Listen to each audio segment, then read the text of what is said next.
blank where the view is nothing less than phenomenal. For how I express and project from my abdominal. The only view better, both my daddy and my mama know. No living parents, my sons give me balance. My wife is my serenity, this mic is my identity. The world is foul enough, that's why I write without obscenities. Provoking danger with broken language and spoken anguish. Begging to get hurt, why would you ask to go through changes? Yes, Lord, life's a chessboard, master the angles. Control the tempo, be the one who holds the info. Acknowledge is just as deadly as machete swings. When spoken, the truth is as potent as that Medellin. While others swear the style is free, I just let it ring. Our time is undervalued, soldiers make us better kings. My family's on my shoulder, reaching after better things. Today I take the shot, for them I'd rather set the screen. My mama told me follow my dreams. My daddy told me get it by any means. Stand tall, make him bow to a king. But I've evolved, you can see the resolve. Look in my eyes when you speaking to God. Life and for those who we caught up in using what I was scarred with the muse. I guess they call it proving I'm more than an artist. Penciling out my darkest while stenciling out a harvest. And storing what gets me from A to B, just like garages. Instrumental with collages. Envision what I've been drawing. Broadway to give you rhythm like the great Lena on. So bent on, found comfort in the storm. Find peace and on when you see them others perform. Organized chaos, I'll cast it like hey ya.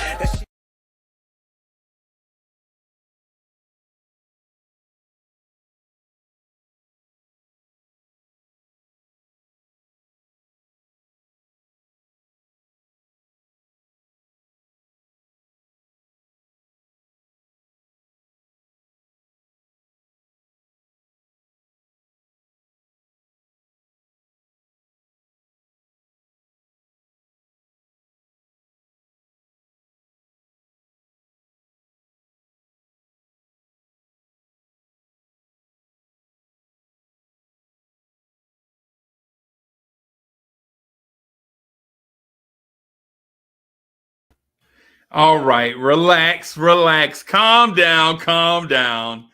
What's good, people? What's good, my people? Andios is in the building. Salute, my guy Andios. Yo, I saw your joint today. Andios, I saw your joint today. Bro, yo, I was working so hard, bro. I was like, I saw my man post on Instagram, and I was like, yo, let me go out here and like this dude's put, you know what I'm saying, show some love or whatever, man. But it was like, bro, man, it was like a 12-hour work day on a Saturday.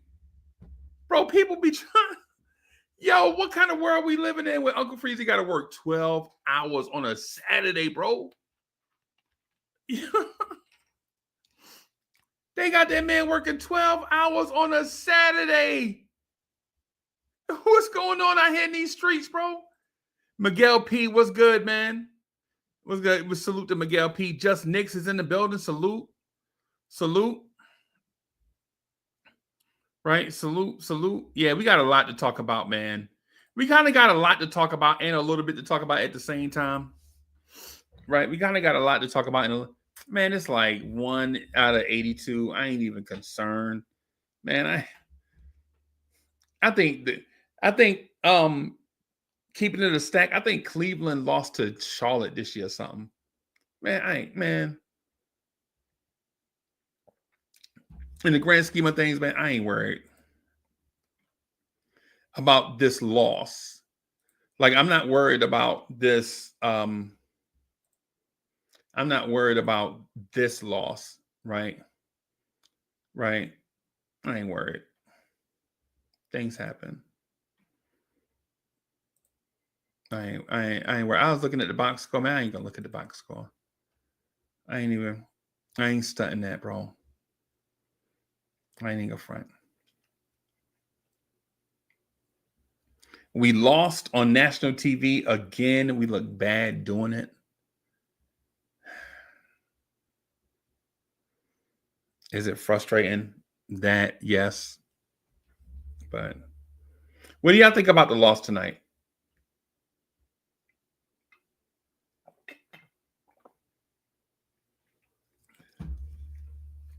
What do y'all think about what y'all saw? Y'all tell me about what y'all saw. I'm gonna read the chat. Salute to my guy, Corey Lee. Corey Lee is somewhere in the A right now doing something. Lee was like, I think Lee in them streets right now. So he might not be able to stop through. I just left Dre on playback TV.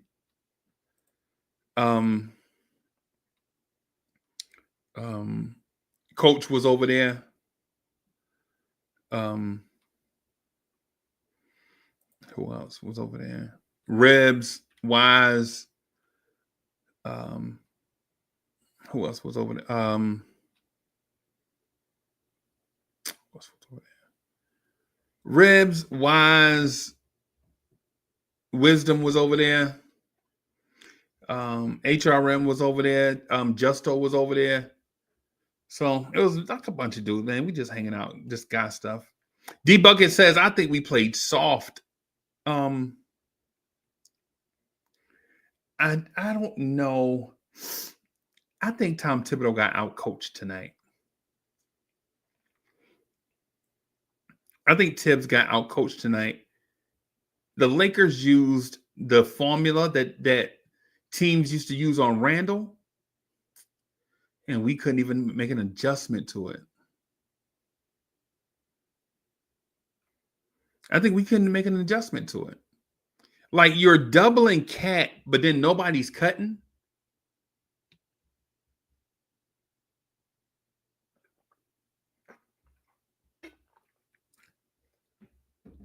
All the hoopers know.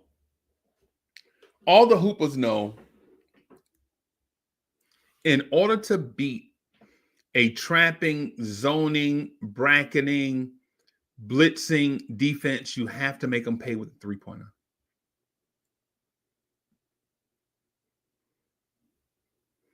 Right?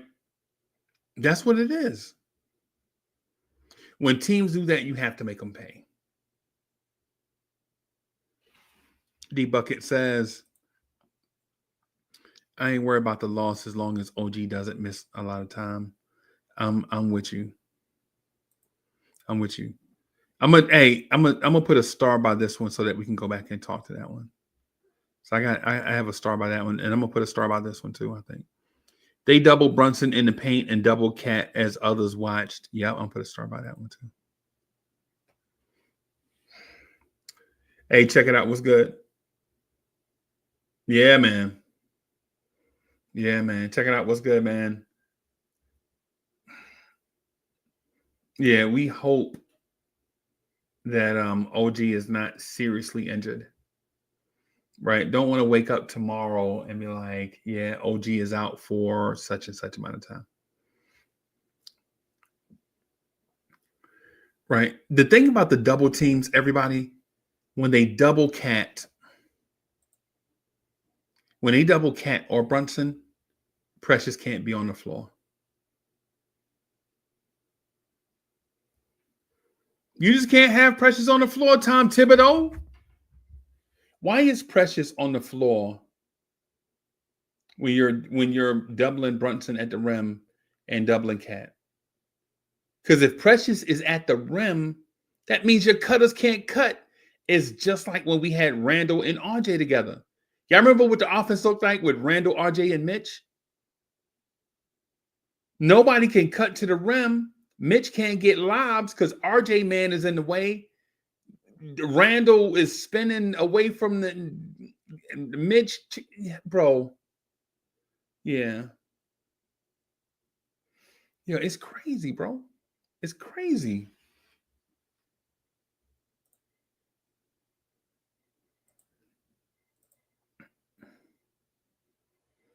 Right? We just legit can't.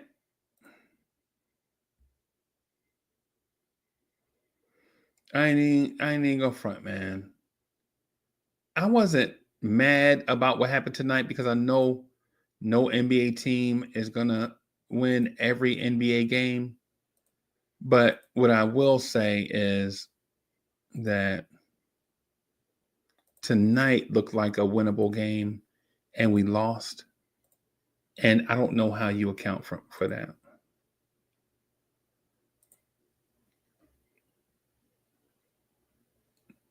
Yeah, man. Hey, check it out. Check it out. What's good, bro? I'm sorry about that, bro, man. I had to. Yeah, man.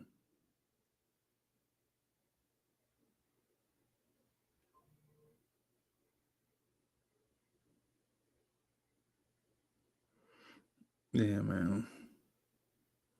Yeah, we trolling. Hey, a lot wise. What's good, bro?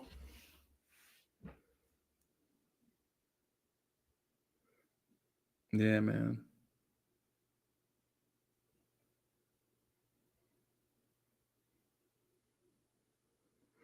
Yeah, man.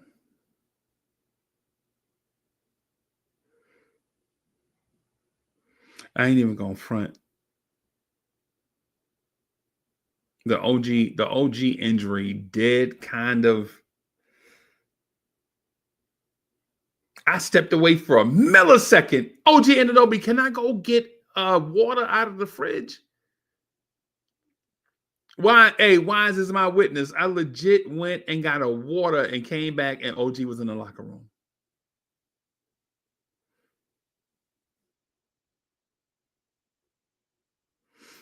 Yeah.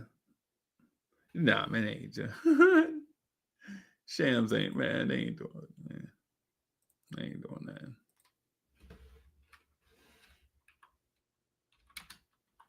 Y'all wildin', bro.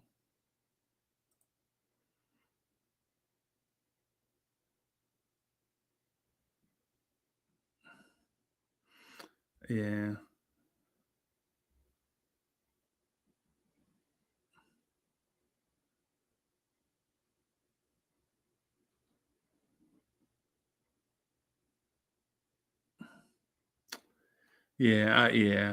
I see y'all, man.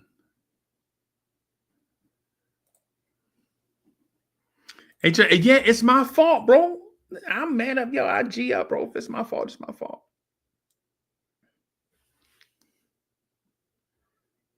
Yeah, man. Yeah. So Ryan Woolridge, I see you in the building. Salute. Salute. Man, we just hanging out, man, just talking Knicks. You know what I'm saying? Yeah, yeah. Man, I ain't even I ain't even, man. I ain't, yeah. Yeah. Nah, man, ain't nothing the same.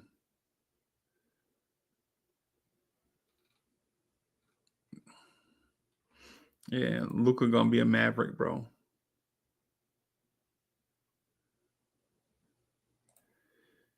Yeah, yeah. Mike Hansen, yeah, man. My thing is, okay. Yeah, man. My thing is this what yeah, Justo, they trolling, bro. That man thing, yeah. That man got hacked or whatever.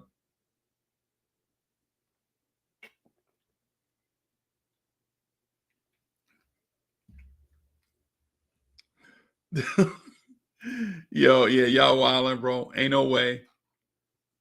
Anyway, I'm gonna check. I'm gonna check just to be sure. So I just saw something. Yeah, nah. Yeah. I don't see it, bro. Yeah. Yeah. Sham's gotta have been hacked. Yeah. Yeah, they ain't gonna trade that man in season. But if we trade in all stars, bro, if we trade mega stars, who y'all want?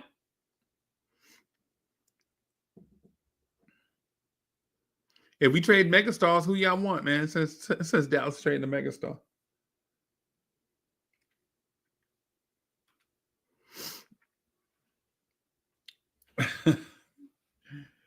Yeah. I think y'all trolling me, bro. I'm gonna go to ESPN now and see. Shams work for ESPN, right?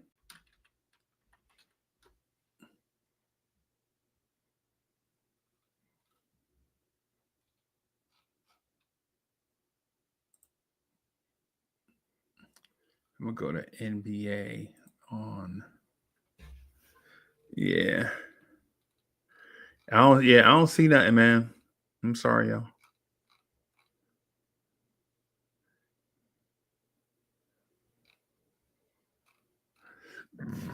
Yeah, I don't see nothing, man.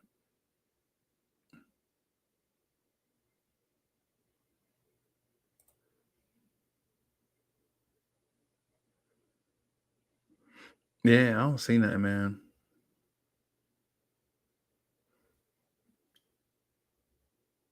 Is there somebody out there y'all want the Knicks to get though?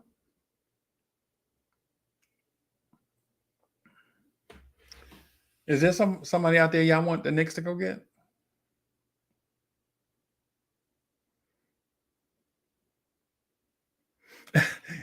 Hey, man, this ain't real. Man, this ain't real, bro. That ain't real.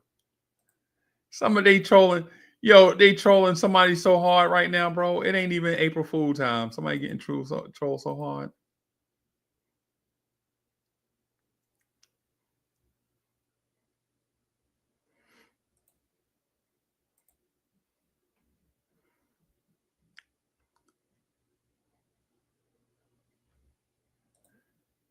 Me trolling? Nah, man. Nah, Luka Doncic ain't get traded, bro.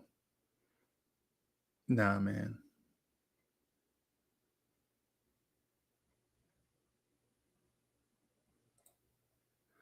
Yeah, that's what I'm saying. Nah, I don't believe that, man. Yeah, I don't believe that. Nah.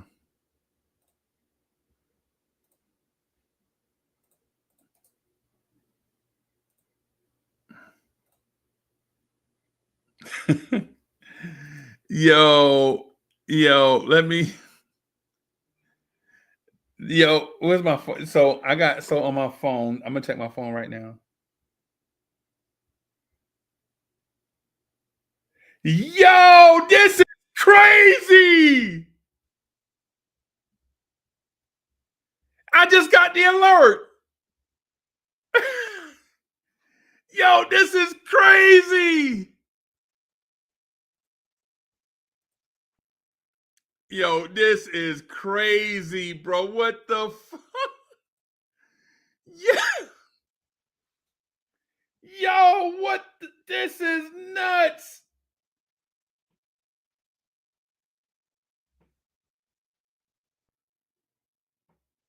Get out of here. Now, ESPN got hacked, bro. ESPN and Bleacher Report got hacked.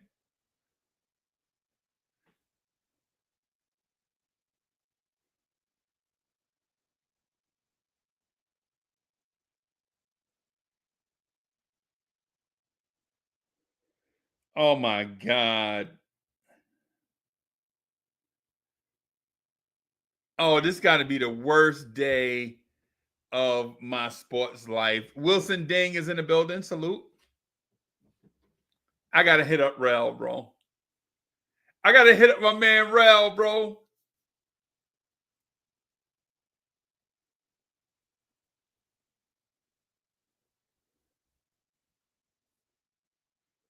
I got to hit Rel, man. Let me. He ain't going to answer. Ain't no way he going to answer. Ain't no way Rel going to answer, bro. Ain't no way Rel going to answer right now. There's no way Rel going to answer right now. I know that man getting 1,000 calls. Let me see where my guy at.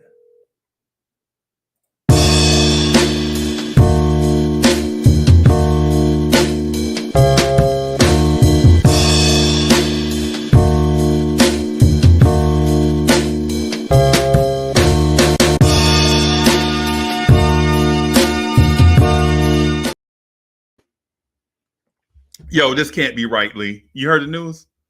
Nah. Bust me down. The Dallas Mavericks traded Luka Doncic to the Lakers. Yeah, all right. Yeah, all right. Yeah, hold on a second. Hold on. Hold on. Let me grab my crack pipe. Right, it's on ESPN right now. All right. I'm sitting on pause real quick. If they did that, that is beyond blockbuster. And I'm gonna leave it alone. That was politics. What? I cannot believe this, bro. But real talk, man. I want to talk about tonight, and I want my Knicks fans to really hear. Lee, hey. Yes, sir. I'm not attacking nothing. I'm not coming there high. We just saying like we in the moment. Like, Okay, I'm gonna fall back. yeah, no. What I'm saying is we legit all of us to chat. We in a moment, bro. We shocked. NBA blockbuster, bro. You ain't got no feeling about that? Bro, I'm waiting to see it for myself because I trust you, I rock with you, I love you, but I gotta see it for myself in my eyes. And you know, we are so much alike, right? We are so much alike. When they were telling me, I was saying the same thing to them. Did you see it already? Yes. When they were telling me, I was like, yo, y'all wilding. Chat, ain't that Yo, right? bro, I'm gonna say this right now. Ninja, please. And you already know what I would say to you outside of this. And I'm gonna mute my mic real quick and gather my thoughts. Chat, that's the same thing I said to y'all, right? When y'all were telling me, when y'all were telling me, I was like, nah, that ain't real. That ain't real. I called Rel just now. I called We Talk Mavs just now, just to see if it's true. And he didn't answer. So y'all know what that means. That no, he already do an emergency live stream and he already getting like 50,000 calls. Blood, I'm gonna ask you this quick question. This is on my mind right now. And I'm gonna mute real quick. Because I need to hear your immediate answer. Is this the Dallas Mavericks, or is this the league pulling strings to let the queen ride out on his carriage? I'm gonna fall back on that. I'm gonna just show you this. Can you see it? Oh, I got a message up there. I ain't mean for y'all to see it. That's a private message. No. I'm asking your opinion of the situation. If it happened, it happened. Ain't nothing we could do about it. But it's my point. I'm trying to make a point. I don't understand the question. Just say it to me one time. Okay. Is this Adam Silver allowing LeBron James to move on a cloud, go out in a blaze of glory? Nah, I don't know. It's probably true, right? It's probably true, but it's the Lakers, bro. It's the Lakers. The Lakers will do whatever it takes to win a championship. The Lakers will do whatever it takes to win a championship. Yo, and the Knicks will do whatever it takes to be relevant. Yo, hold that shot for later, bro. All right. No. Is that not true? Yo, man. Listen. I'm a Knicks fan, so I'm not gonna go there right now because I understand. I'm not saying your emotions are mixed. I'm not saying you don't have no perspective. I'm not saying that. Me, I'm not. I can't. I'm not gonna ride with you on that statement. Your statement is your statement, and it's on you. No, these are facts. Wow, that's a low blow though. Think about what I'm telling you. Since the Knicks, I heard you.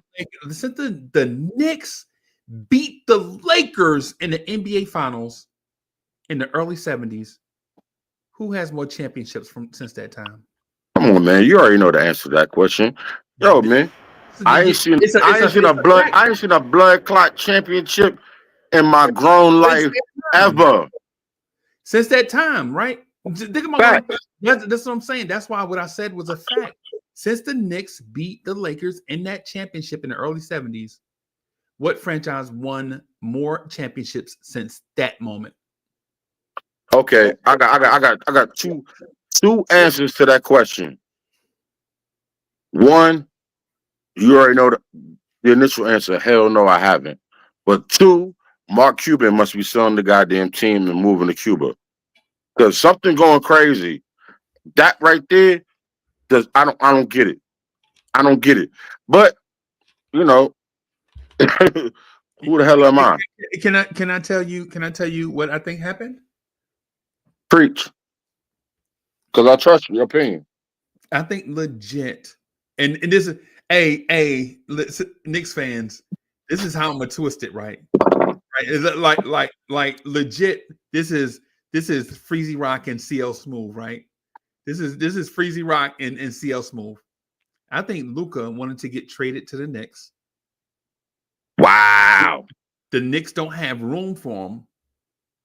His second option was get traded to the Lakers.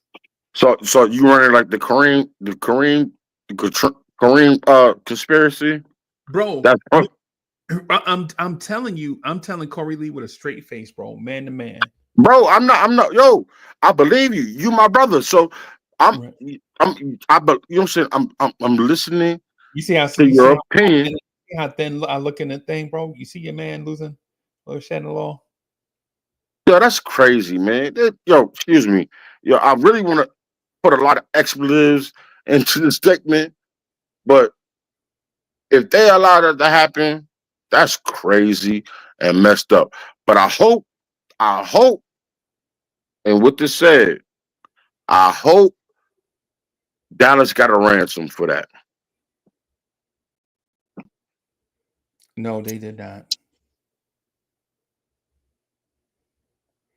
They did not. Bro, I'm telling you, I think Luka demanded a trade. And I'm gonna say this right now. The league is fraud. Bro, yo, the Lakers trade details. The Mavs get Anthony Davis, Max Christie, the Lakers 2029 first as a part of a 3-team deal, reported by Shams. The Utah Jazz get Jalen Hood-Schifino and 2 second-round picks to take on money. That's probably what they did. They probably took on money to make the deal work. That's what I've been telling Fritz, bro. Smart people. It don't matter what the money look like. It don't matter, chat. It don't matter what the trade look like. When it comes to dollars, they'll get a third team involved to dump money on them to make the trade work, and just give them. They'll be like, sure, we'll take on such and such amount of dollars for a young player and a bunch of second-round picks. That's what Charlotte did in the cat trade. Like, y'all don't even remember Charlotte was in the cat trade. Bro, do you know how many dudes we sent to Charlotte along with second-round picks in order to make the trade work with Minnesota? And some people say Danny Ainge won't trade with nobody, bro. Danny Ainge got in that trade. Kept it a secret, too. Didn't put it all on the radio. What all in the videos. Danny Ainge kept that trade a secret. Yo, look who here. Yeah, man. Yo. Yeah, man. Lee, I ain't go front, bro. I feel super good now about the Knicks. Okay, but you know what though? I feel bad for the league. And I'm gonna tell you this right now. Yo, they're trying to line it up for your man for him to have his swan song. And I'm not feeling it. But just like I was talking about tonight though. And it goes back to what I was saying. Yo, we got all these high expectations on people who we believe in, and they showed up this year, and I ain't mad. But when you show up in front of certain people, you have to let yourself be known. Yo, our 2 top players have to make themselves all-star candidates in these situations like tonight. Now, with that said, I'm confused. No, you're not confused. Do you really want to? Because I'm gonna make it point blank. How about I'm dumb it down. No, I'm not confused. I'm not confused because I'm dumb. No, I ain't say you dumb. Right. No, excuse me. I'm confused because you said they should make themselves all-star caliber. No, not all-star caliber, Hall of Fame caliber. Excuse me. You said all-star though. I was wrong. I mispulled words.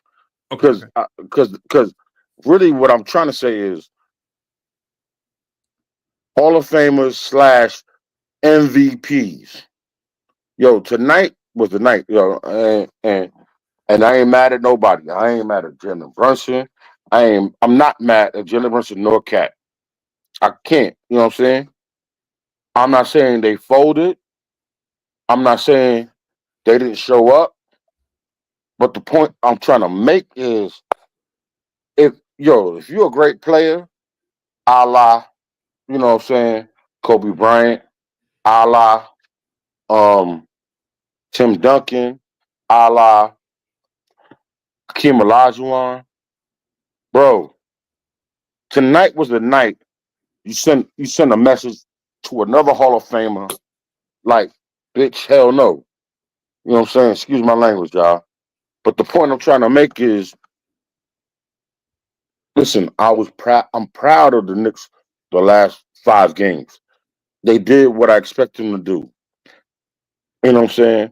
I'm not mad about tonight or anything. Tonight is not about Tibbs or, you know what I'm saying? It's about the players. Shout out to the players who showed up tonight. Josh Hart, Precious Achua. Shout out to my man Jalen Brunson. Yeah, I just caught this BS on my screen right now. Wow. But anyway, outside of that, because this doesn't change what we're trying to do. This information. Bro, are we gonna be champions or are we gonna sit back and cry? We gotta pick ourselves up, Knicks fans. Hey, Our players have to, our key players have to reach down deep and look at what's going on in the landscape and ask their heart for more. And I'm done. I'm falling back. I ain't even see. Man, I was so busy looking at the joint, man. I ain't even see you back there. What's up, bro? What's up, bro? In the building. Yeah, Queens get the money. Queens in the building. Salute. What's good, bro? Yeah, I just came on so I could cut. Chilling, bro. I just came on so I could cut Call Lee off. That's all. Just talking, just running his mouth. Blah blah blah blah blah blah blah blah blah blah blah blah blah. Stop hating on me. Stop hating on me, That's all I hear, bro. Stop hating on me. Yo, your ass should have showed up tonight because me and Esgar had a good time. Look, I told you. Yeah, you see what I'm doing? Yeah. Oh, bro, you busy, bro? I'm finna go. I'm finna leave my house and go to my. I'm finna go see mine. You called me earlier. So I'm babysitting. I ain't hear you. I'm sorry. I got the grandbabies. I see him. Bro, you lucky, bro. Yo, you blessed, bro. Yeah, you blessed, bro. Look, your baby gonna be president of the United States, bro. Yeah, that's a blessing right there, bro. Good looking young man. Yeah, man. That's my guy right there, yo. No. Look, he's spinning up on the green car. Yo, come on and take my head off. Come on, take my head off. Yeah, hey man, nobody talking I just said you just blah blah blah blah. That's what I said.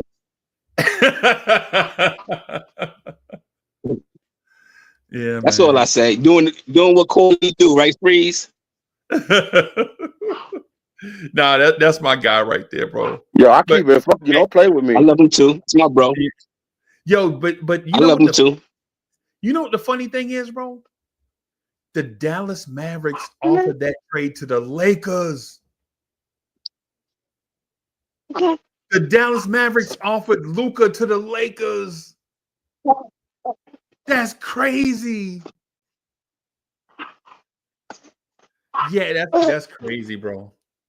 Yo, Mark Cuban selling the team.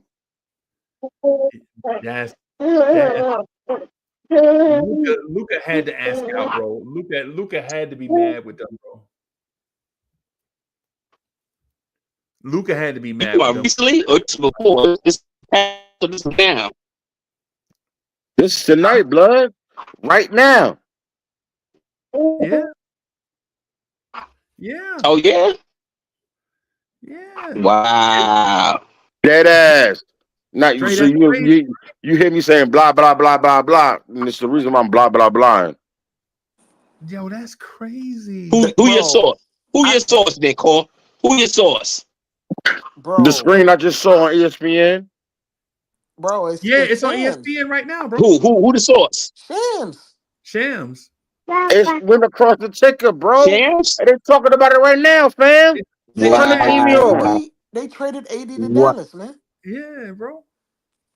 That man was like, I'm out of here. Bro, Freezie, I don't know what it is, but the league is straight up like it's like the Lakers use the 29 other teams as a farm system. Dre, come on, bro. Bro, I'm in my mid 50s, bro. They've been Yo, doing the bro, and I'm close to same mine. play for Not I'm not. 50 years. Yo, bro. all right. I'm gonna fall back. I'm gonna listen to Dre. I'm a 60s baby, bro. Like I'm legit a 60s baby. You're not gonna tell me about the Lakers, bro. I already know this, bro. Freezie, I can look in the encyclopedia and they've been doing the same play. It's the same pick and roll over and over. And every time we get shocked, right? Every time we see, we're like, no, really? Son, They got this ain't even about the pick and roll. No, damn the pick and roll. We talking about the news. bro. Like, bro, I don't get, and the crazy part is, like you mentioned, Freezy, Nico Harrison, their GM, they offered him to them. They offered him to the Lakers, bro. How you just giving up? Bro, they gave up a top 3 player before his prime to the Lakers for Anthony Davis and a first-round pick. And some dude You named know Matt. why? Because somebody said their coochie hurting. Yeah, it was Luka. I think Luka demanded a trade, bro. Bro, no, all the reports said that Luka didn't demand it. It was a surprise to him.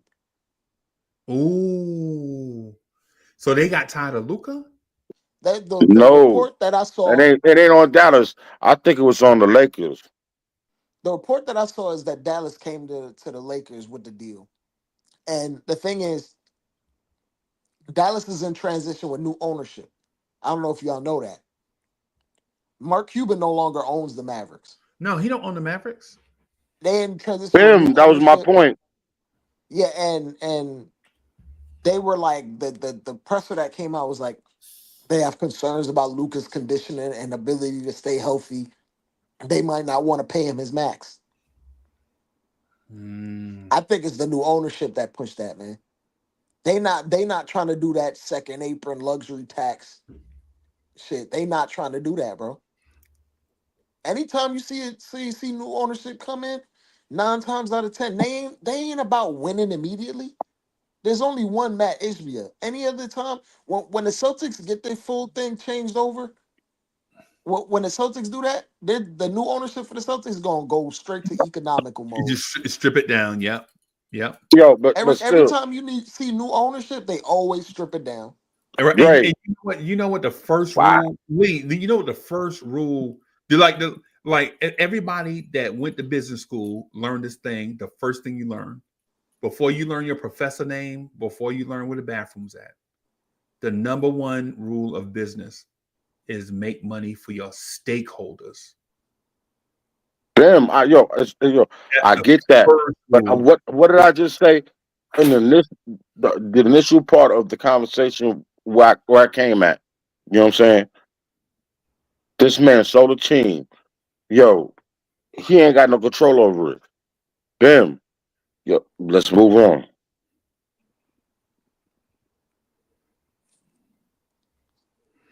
Bro.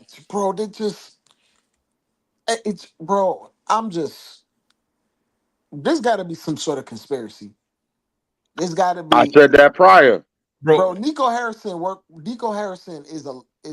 a Nike executive. He's smart, bro. He's smart. Like he was a very high up Nike executive. There's got to be some sort of Nike pull, right? Because Luka and Adam Silver is not gonna turn it down. Because Luka plus Laker brand is billions of dollars. Yep. Yo, it changes the landscape, and your man has the opportunity to fly out on his carpet with his son, and with a great player. Now, in all actuality, and NBA fans and Knicks fans, I ain't gonna lie. This is a slap in the face to the league to some degree, but we can't argue about it because we have no control. But think about what I just said. They gave up Anthony Davis. Bro, if that's the case, oh my God, we could have gave up Randall and like 4 firsts for him at that point. Right. And why would you want Anthony Ambulance? Bro, exactly, bro. He's like he's on the wrong side of 30 and he's already injury prone. He's already injury prone. But Dre, you know, see teams like the Lakers. I mean, I'm sorry, teams like Dallas don't do that for that move. You know, You already told me, Freezie. Dallas always screws it up. bro, they are. And yo, I'm gonna ask my man Worldwide L. Long as you've been watching basketball, you know the two teams that do the same thing are the Dallas Mavericks and the Philadelphia 76ers, right? The two teams, when they get a star, when they get right there, they start trading dudes away. They did it with Jamal Mashburn, Jason Kidd, and Jim Jackson. They did it with Dale Ellis, Detlef Schrempf, Derek Harper was old and fat. I hate Derek Harper, but they did it with the Rolando Blackman. They did it with Dale Ellis. Remember Dale Ellis was the backup shooting guard with them before he went to the Sonics. Facts. Right? They did Marco. Y'all remember Mark Aguirre? Bro, it's what they, and I'm sorry, y'all, about my. There's only one Knick that I hate with all my heart, and his name is Derek Harper. I'm sorry. Yeah, I got him when he was wide. Freezie, yo, you my man. I'm gonna give you a hug on that one. You wrong for that. So let me ask you this: so the deal is done. It's a done deal. The deal is done. Yeah. Done. Yeah. So it's a done deal. That can happen is if Adam Silver vetoes it. And right, I doubt so it because it makes the league so give me the money. details. Escort just texted me something that didn't say that the deal was done. So give me the details. This my guy, right? This my hey, Dre. Look on the phone. Can you see that? Rel. Yeah. I'll be right back, y'all. Hold on. Bro, it's done. The only way it can be I got you, Freezie. I'll hold you down. If Adam Silver vetoed it, that's the only way. Like when David Stern vetoed it. So Dre, give me the details. Give me the details, Dre. Okay, the Dallas Mavericks are trading Luka Doncic, Maxi Kleber, and Markieff Morris to the Los Angeles Lakers for Anthony Davis, Max Christie, and a 2029 first-round pick. It's a 3-team deal that includes Utah. It don't make sense, right? I'm from the outside. I'm from the outside. It doesn't make sense to me. No, bro. It makes crystal clear sense to me. It's financial. It's for money. Listen. No. Drake, let me say what I gotta say real quick, Drake. The Lakers Drake, always pause. get what they want. Drake, let me pause because you know what I'm saying. I got my tinfoil hat on real quick. Go ahead, bro. LeBron has to ride out on his magic carpet with his son. Do you not understand this? Okay, but what I'm saying, so listen to this though, Core. All right, so now we just watched the Lakers play against the Knicks, right? Who had the ball in their hand? LeBron. Who has the ball in his hand all the time? LeBron. So that's why it doesn't make sense to me. It has to be bigger. It has to be financial. Somebody has to axe out because you're getting a ball dominant player and you already got a ball dominant player on your team. So that doesn't really make sense to me. I'm just saying it doesn't make sense to me. Luka ball dominant, and then now you got LeBron who likes the ball in his hand. It doesn't make sense to me. That's the Lakers. It don't make sense. Bro, it makes crystal clear sense to me. It makes crystal clear sense to me. How? I'm saying, all right, cool. How do it make sense? I told you I got my tinfoil hat on, bro. Don't argue with me. I'm saying, listen though, Core. Listen, Core. That same team, talk about the Dallas Mavericks team, they just was in the finals. Why would you trade away? That's like what the Minnesota Timberwolves did. It doesn't make sense, so it got to be financial. Why would you do that? When the whole goal is to win chips. I guess Kyrie smacked Luka in the mouth and they felt some type of way. Who knows? Nah, I'm saying Kyrie, he older than Luka, so you'll get rid of Kyrie before you get rid of Luka. It don't make sense. It don't make sense to me. It doesn't make sense, but I just saw another rumor where it's I'm hearing LeBron James to the Warriors has legs now. Okay, see, Edgar saying it's about financial. That's what I figured. It got to be about money. It can't be about solely about winning or about talent because it doesn't make sense for both parties. Regardless, I get it. I get it. When they asked LeBron at the end of the game, they asked him, "Could this be your last game in the Garden?" He said, "I hope so."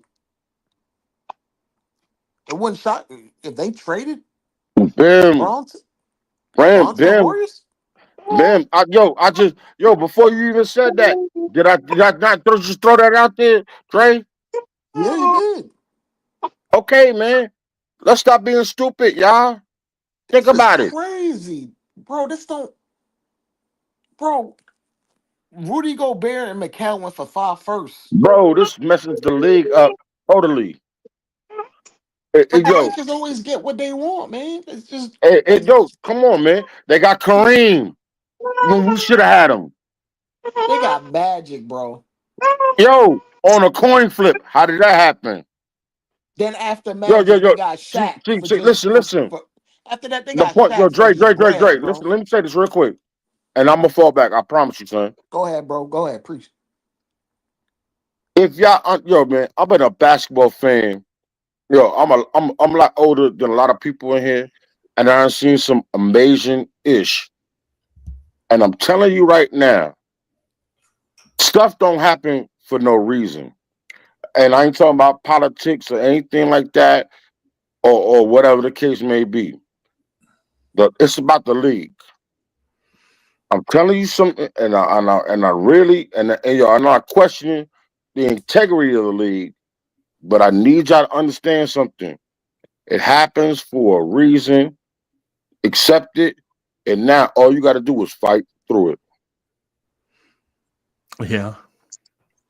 Yeah, you know what I think too. I think that the second apron is kind of we kind of seen it coming when they first introduced it to us, and we said about the small market teams was going to suffer the most. I think this is one of the cases of them. I mean, even though Dallas is in Texas, I mean, you got 3 teams out there. You understand what I'm saying? Bro, It's only but so much cheese you can spread around before the cheese is They got gone. money out there, blood. They got money out there. Hold on. The But lady that's the second apron. You got to pay players though. It's not about having the money. The It's not about having the money. Nah, hear me out on this. The lady that owned the Mavericks has more money than Steve Ballmer. As soon as she bought the Mavericks, she was immediately the richest owner in professional sport. No, I understand that, Freak. But what I'm saying is, you still got to pay. All right, when you're in the second apron, no matter how much money the owner has. That's why they put that rule into place. Nah, but you know what I mean. But you're not hearing me though. You're not listening. Mm-hmm. Listen what I'm saying, bro. Hear me out. The thing is not the second apron, right? It's the accumulation of those tax bills over time from year to year that the owner will have to pay out of pocket. Some owners don't have the stomach. They don't have the stomach for that to pay 300 million 1 year, and then the next year it's like 515 million, and then the next year it might be 600. Some owners don't have the stomach. It's the reason why the dude won the championship and sold the Celtics. Right? The dude won the championship. Like, yeah, I'm out of here. I already got what I wanted. Right? Yeah, I already got what I wanted, man. I'm out of here. I wanted to own the team. We won the championship. I'm out. That's what the Celtics are being sold right now at the moment. Right? She bought Dallas because Dallas is a prime spot. They got a lot of real estate. The lady that owns the Dallas Mavericks is the casino owner in Las Vegas. Right? They're gonna build up casinos and make it a city around the Mavericks. It's gonna be like a Mavericks community. It's the same Steve Cohen, the dude that owned the Mets, is looking to do the same thing out there in Queens, out there in Flushing. Build a whole little Mets city out the casino. And the same thing in Atlanta. Bro, I said it before. Anytime there's new ownership, they gonna tear it down and build it in their own image. They not gonna spend however much money that the prior owner was trying to. Yeah. However the organization was ran, like you could throw the Mets in there. However the Mets was ran, the new owner's gonna do the complete opposite. So the new owner's like, I'm about to spend money because we weren't doing that before. Right. When a new ownership comes in, they want to run their organization how they want it in their own image, how they see it fit. Because at that point, it's an investment. They want to get the maximum feel of control. We talk about billions of dollars. Like Right. there is no billionaire that is not a control freak. Right. Not one. I wish our Jet fans would get it right then. They social, to be a billionaire, you got to be a sociopath, bro. Yeah. You gotta be to be a billionaire. Somebody told me this one time, and I thought it was bonkers. They told me that the day Jesus Christ died on the cross to today, you would have to make $100,000 a day to be a billionaire.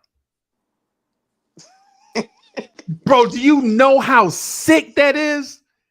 Do you know how twisted you have to be to make from the time that happened to today, you had to have made $100,000 a day to today. Bro, I don't know if the numbers actually add up, but the fact that there's somebody said that is crazy. Yo, that's beyond crazy. Hey, you know what's the craziest part about this? The Lakers gonna get Luka on a discount because if they traded him, he can't get the Supermax. Right. He's gonna get like $50 million a year instead of 60 something. That's foul, yo.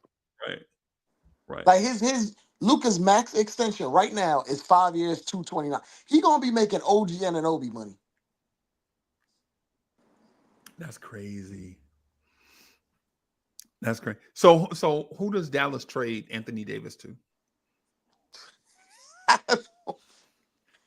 At that point, they're gonna trade him and tear it down to the studs. To the studs, yeah. They're gonna be looking like the Wizards by next year.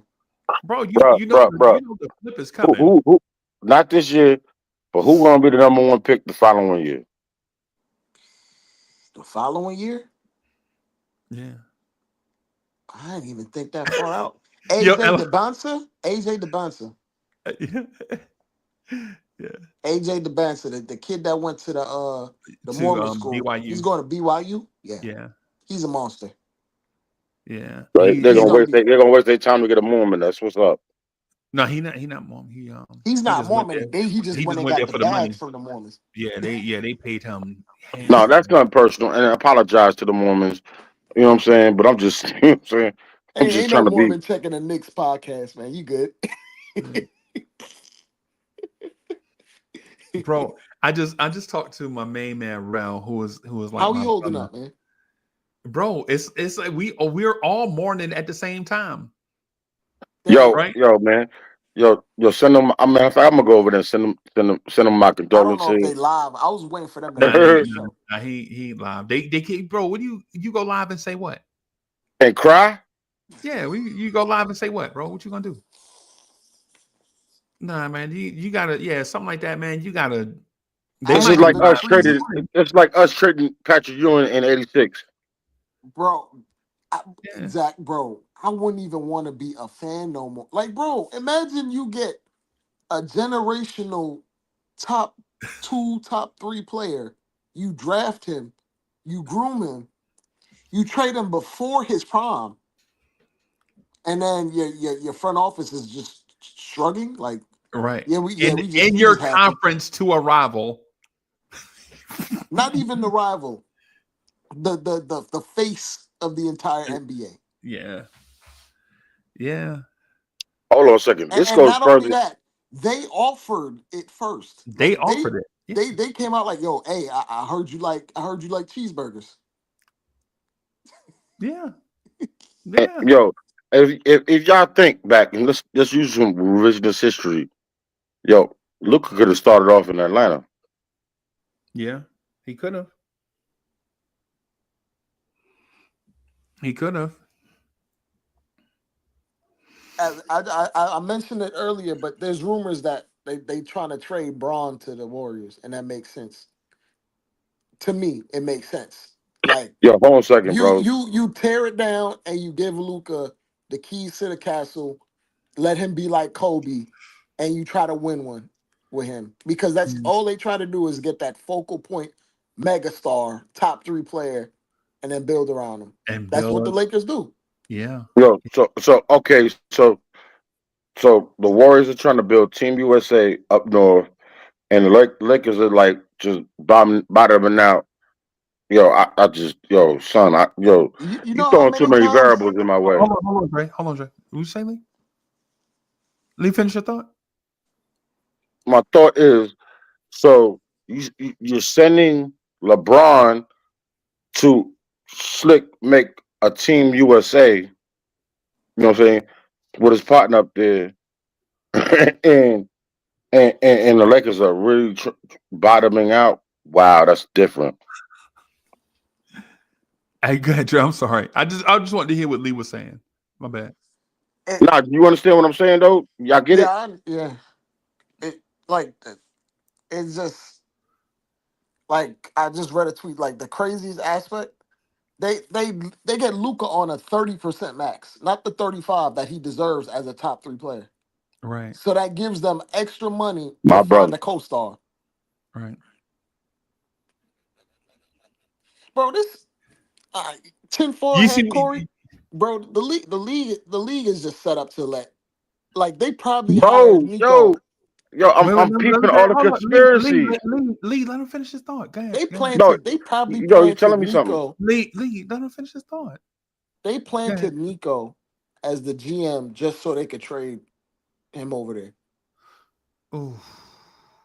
Bro, it gotta be because it makes 0 sense otherwise. Oh, Lee, go ahead, Lee. Go ahead. I want to hear No, what I Lee had. wasn't trying to cut him off because he said something, and I'm sitting here like, yeah, exactly, bro. It's crazy. You know what I'm saying? Because I was saying like I'm sitting here with my tinfoil hat on, like I'm peeping the conspiracies. Right. Right. Yeah. Is so let me Lee, let me be Fox Mulder for you. Let's do some X-Files. You Yo, know do your thing, man. Do your thing, man. I'm pause. I'm gonna be the chick. I'm gonna be Mulder. Lee ain't letting nobody talk like bro. Lee gonna cut everybody off. No, I'm done. I'm pausing. I'm mute. I'm gonna listen. Right. So y'all notice everywhere Kyrie Irving go, a team will break up after that. Anybody else notice that? Ouch. Either he breaks it up or the team leaves him. Oh, yeah. Y'all notice that? Is that a thing? Kyrie got an STD.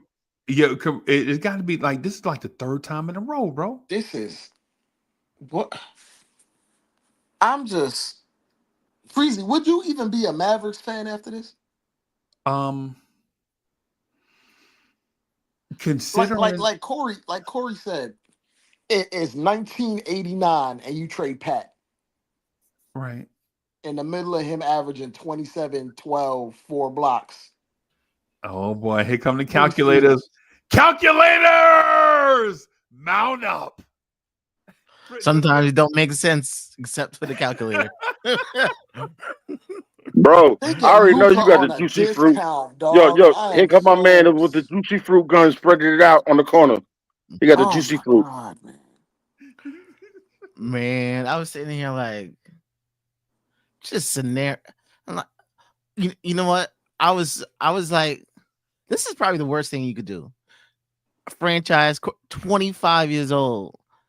If I'm trading a 25-year-old who's the best player in the league, I want a 22-year-old who's gonna be the best player in the league.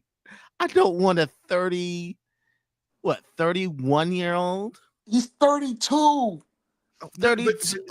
But it's not just 32. It's a 32-year-old big Freezie, with Freezie, he is a 2001 S550 with 175K miles on it. It's luxurious. But his engine is hurt. His coochie is hurt. No, but if you go on the Lakers, I want everything. I want every pick you've ever had. But that's all And they I had, want though. Austin Reed. No, they have another pick. They What, have in another pick. 31? I want In 31? yeah. I want Austin Reeves. I want it all. How can you leave there and not take everything? Because they would have gave it to you. They would have gave it to you. But LeBron wasn't gonna let that happen, bro. I'm starting to question. They asked LeBron. LeBron didn't know about the trade either. LeBron knew about that, bro. LeBron and the dude that own Clutch are like best friends. LeBron can opt out at any time. They ain't gonna make no. LeBron can opt out this summer. They had to run it by him. Yeah, bro. Yo. Let me ask y'all a quick question.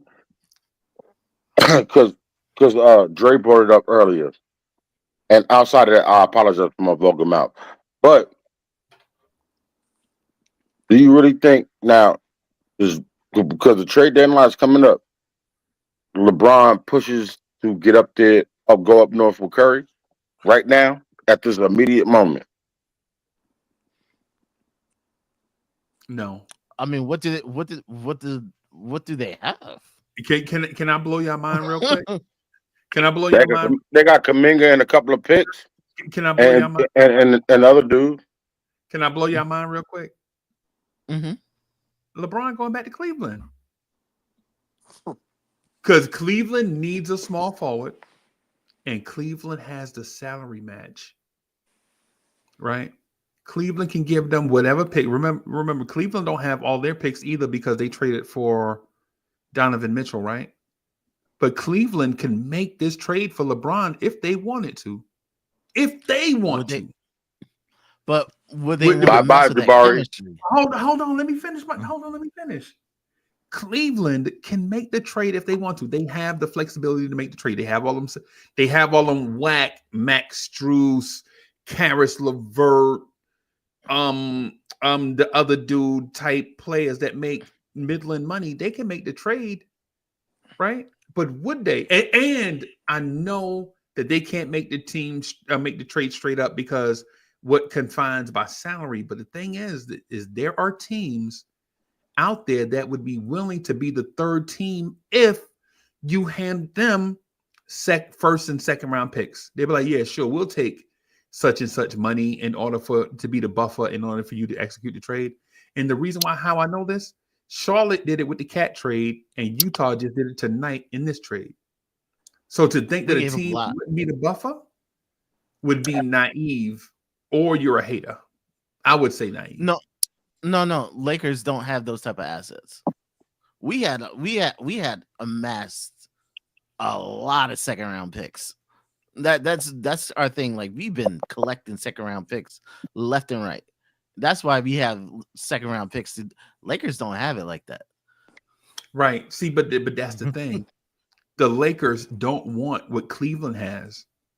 Cleveland would want what the Lakers have. Right?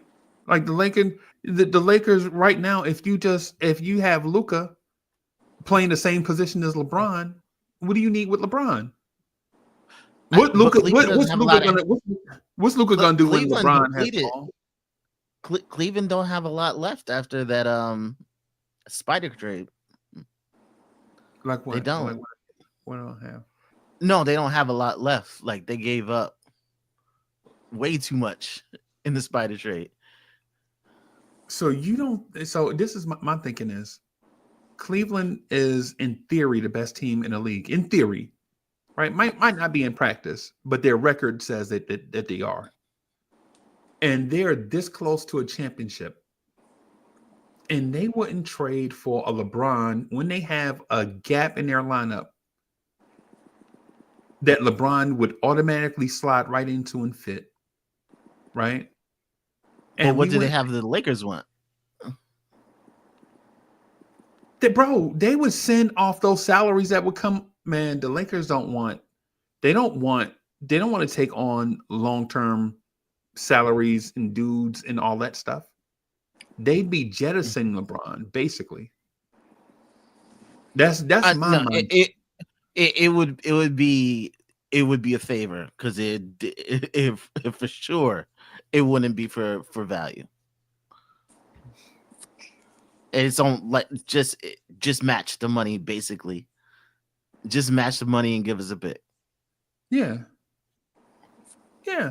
Because it's not, hey, give us what he's worth, or 3 firsts, or because they simply don't have it. Dre, can blockbusters happen in the middle of the season? They can. It just did. Remember we had this conversation. I was like, nah, bro, you can do it. Dre was like, nah. And the reason why I'm not rubbing this in Dre's face. I'm just saying, bro. Dre, what I'm saying to you is, bro, the landscape of the NBA can change just like that. But I'll say this. We saw it, right? I'll say this. The Lakers never abide by the landscape of the NBA, ever. Okay. Oh, duly noted. Okay. Duly noted. Okay. Yo, you made a great point. But the point that you can say my fault, Corey. You can say the rules for anything. The Lakers always skip, hop, and jump over those rules. Like you could put it as plain for everyone else. They operate. Chris Paul. We want Chris Paul. Like, yo. You don't think Jeannie Buss over there? You know what I'm saying? Rubbing Adam's Silver's shoulders, saying, "Yeah, we're gonna make this happen real quick, bro." Blood. Let me finish real quick. Blood, I'm not slick. I'm being slick with my mouth, but the point I'm trying to make is certain teams have carte blanche on making certain moves, even though we're looking at the rules and how they set luxury tax situations up. You know what I'm saying? And on the league will overlook certain things. It's foul, but it's real. Yo, I can't. Yo, the Knicks our players, our two all-stars right now, because of what we're seeing right now, and I'm going to us, bro. We just got punched in the mouth, and I ain't trying to disrespect them.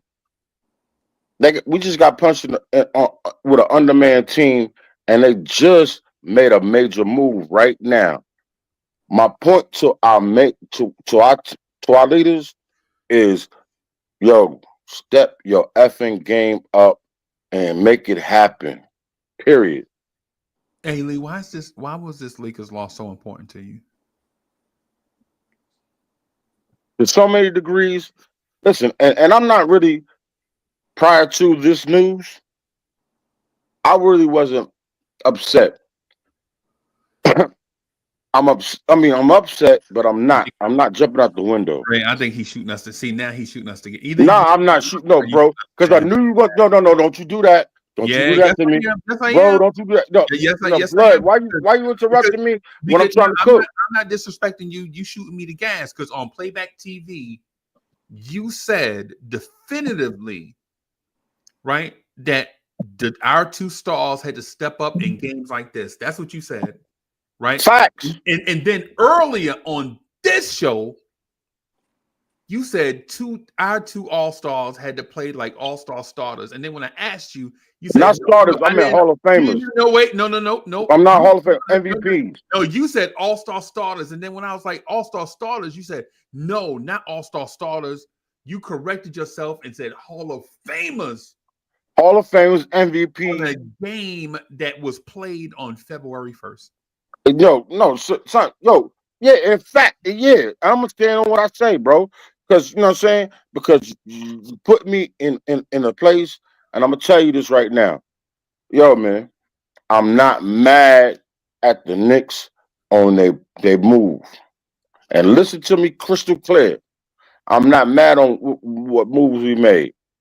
But the fact that we made these moves, unfortunately, and I'm not personally putting the pressure on them, because early in the season, yeah, I was tight and I expected certain things.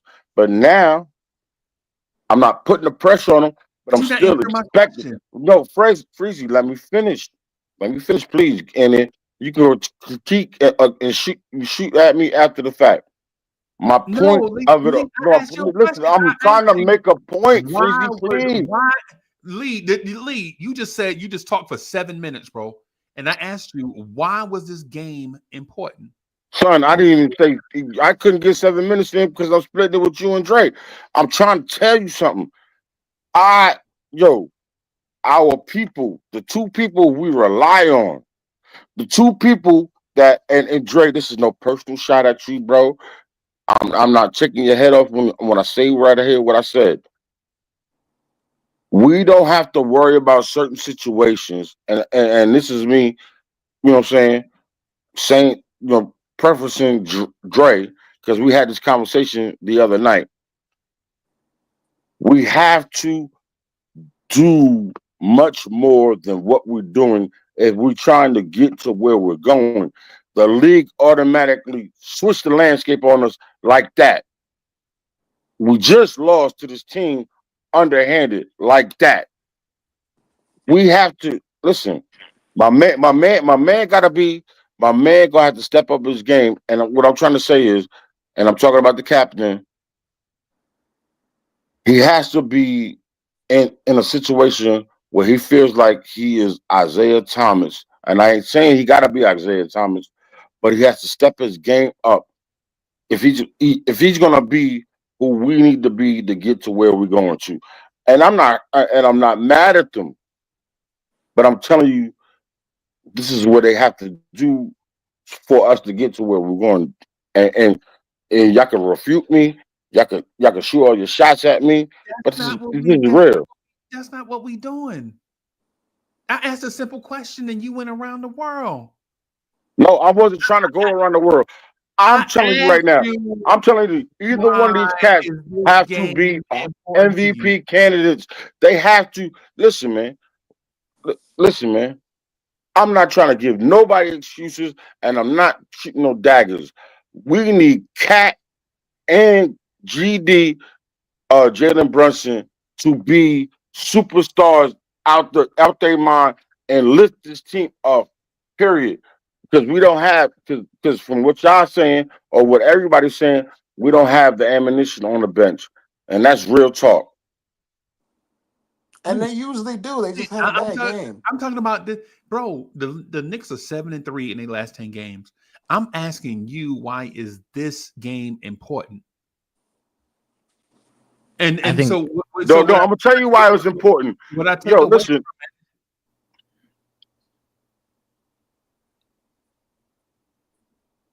You know why it's important? Because of where it was displayed at.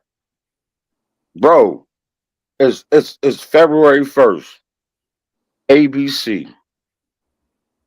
The biggest channel the league got right now. There's a specific reason the Knicks was on there at this time. You know what I'm saying? If I'm wrong, I'll be wrong. Maybe the scheduling it was just by luck. But this was my thinking when I was thinking about this all day, all night. Matter of fact, for the last week and some change, and me and Allah Wise was going back. You know what I'm saying? And I did not refute with Allah Wise preference or what he was his prediction, because I rode with him. He thought we were going to win. I thought we were going to win. I thought we were going to send a message. Unfortunately, our two top players, and excuse me for saying this, Freezie, they shit the bed. We lost the game, and people will right now are gonna over criticize this game about the Knicks right now, whether it be Knicks fans or outsiders. My point is, the players, all of them, 15 of them, have to come together. Look at this. I understand it's one game, but the game meant something because it was put on a certain type of level and a certain type of broadcast. I mean, I understand it, but I remember last year we lost to them at home in the same scenario on ABC at home, and it didn't really affect. Yeah, really. But still, it's the same difference. And where we end up? You went to the second round of the playoffs. We're And always then on TV. where are we expected to be? We were not expected. Wait, to hold on. Wait. See, this is going. I'm talking about this current team. This is going in a whole bunch of like. I mean, we lost the game. I'm not stuck This on the game. thing I'm more hurt is about hard to OG. follow because the thing is I asked a specific question. Why was this game important to Corey Lee? And I don't know if it's Lee to me. That's my man. I'm gonna explain myself. Yo, we're going up against an NBA legend. Yo, no, look, listen. To some degree, in my heart, and this is why I'm not upset. To some degree, in my heart, it's like we going up against today's Michael Jordan, and you got to understand what I'm going with. Remember when? No, stop! Don't interrupt me, please. You're not telling me. You're not. I'm telling you a scenario. You're not hearing me. No, you're not listening. You're not. No, we're listening. Oh, trust. We're listening. We're listening, right? But you're not sharing nothing with. Like you're not telling me nothing, right? Like I asked you just legit. I asked, why is this game important to Corey Lee? And you talked about like ABC, you talked about a legend, but you didn't mention the fact that the Knicks played against a legend the other night and beat him. They beat Jokic, right? He's a legend. Bro, legend, right? yo. No kids, no kids. No kids. No kids is nowhere. Freezie, no kids is nowhere near LeBron James's status in the league. Now stop and let me finish what I was trying to say, bro. No, Lee, never mind, bro. We ain't gonna talk about that, bro. We can move on to something else. Wow, that's cool, though. And I keep that to myself. We ain't gonna go down that road again, bro. I just asked you a question, and I don't either. You trying to hide it from me, or you don't know what you're trying to say. No, I know what I'm trying to say, but you won't let me finish, bro. Lee. It's like Jordan coming back into the Garden wearing 4 or 5, and he dropped a double nickel. That's the point I'm trying to make. He beat us. You know what I'm saying? And whether he moves on or he retires, he still did what he was supposed to do.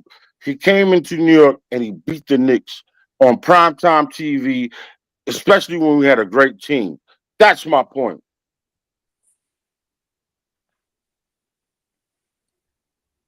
We're gonna move on, y'all. Fritz, what's good, bro? But that's what it is. Nah, I ain't gonna do neither. I ain't gonna what's up, neither, man? Lee ain't gonna bully me. You know, ain't nobody. Blood, you my family. I would never try to bully you. I'm trying to make a point. I'm talking about this. I'm talking about this point. I ain't talking about stuff. I'm talking about for this point. Right? That just Fritz, what's good, bro? Hey, I'm doing good. People thought those three games was real. Hey, man. Those 3 games were real, though. They was real for those 3 games.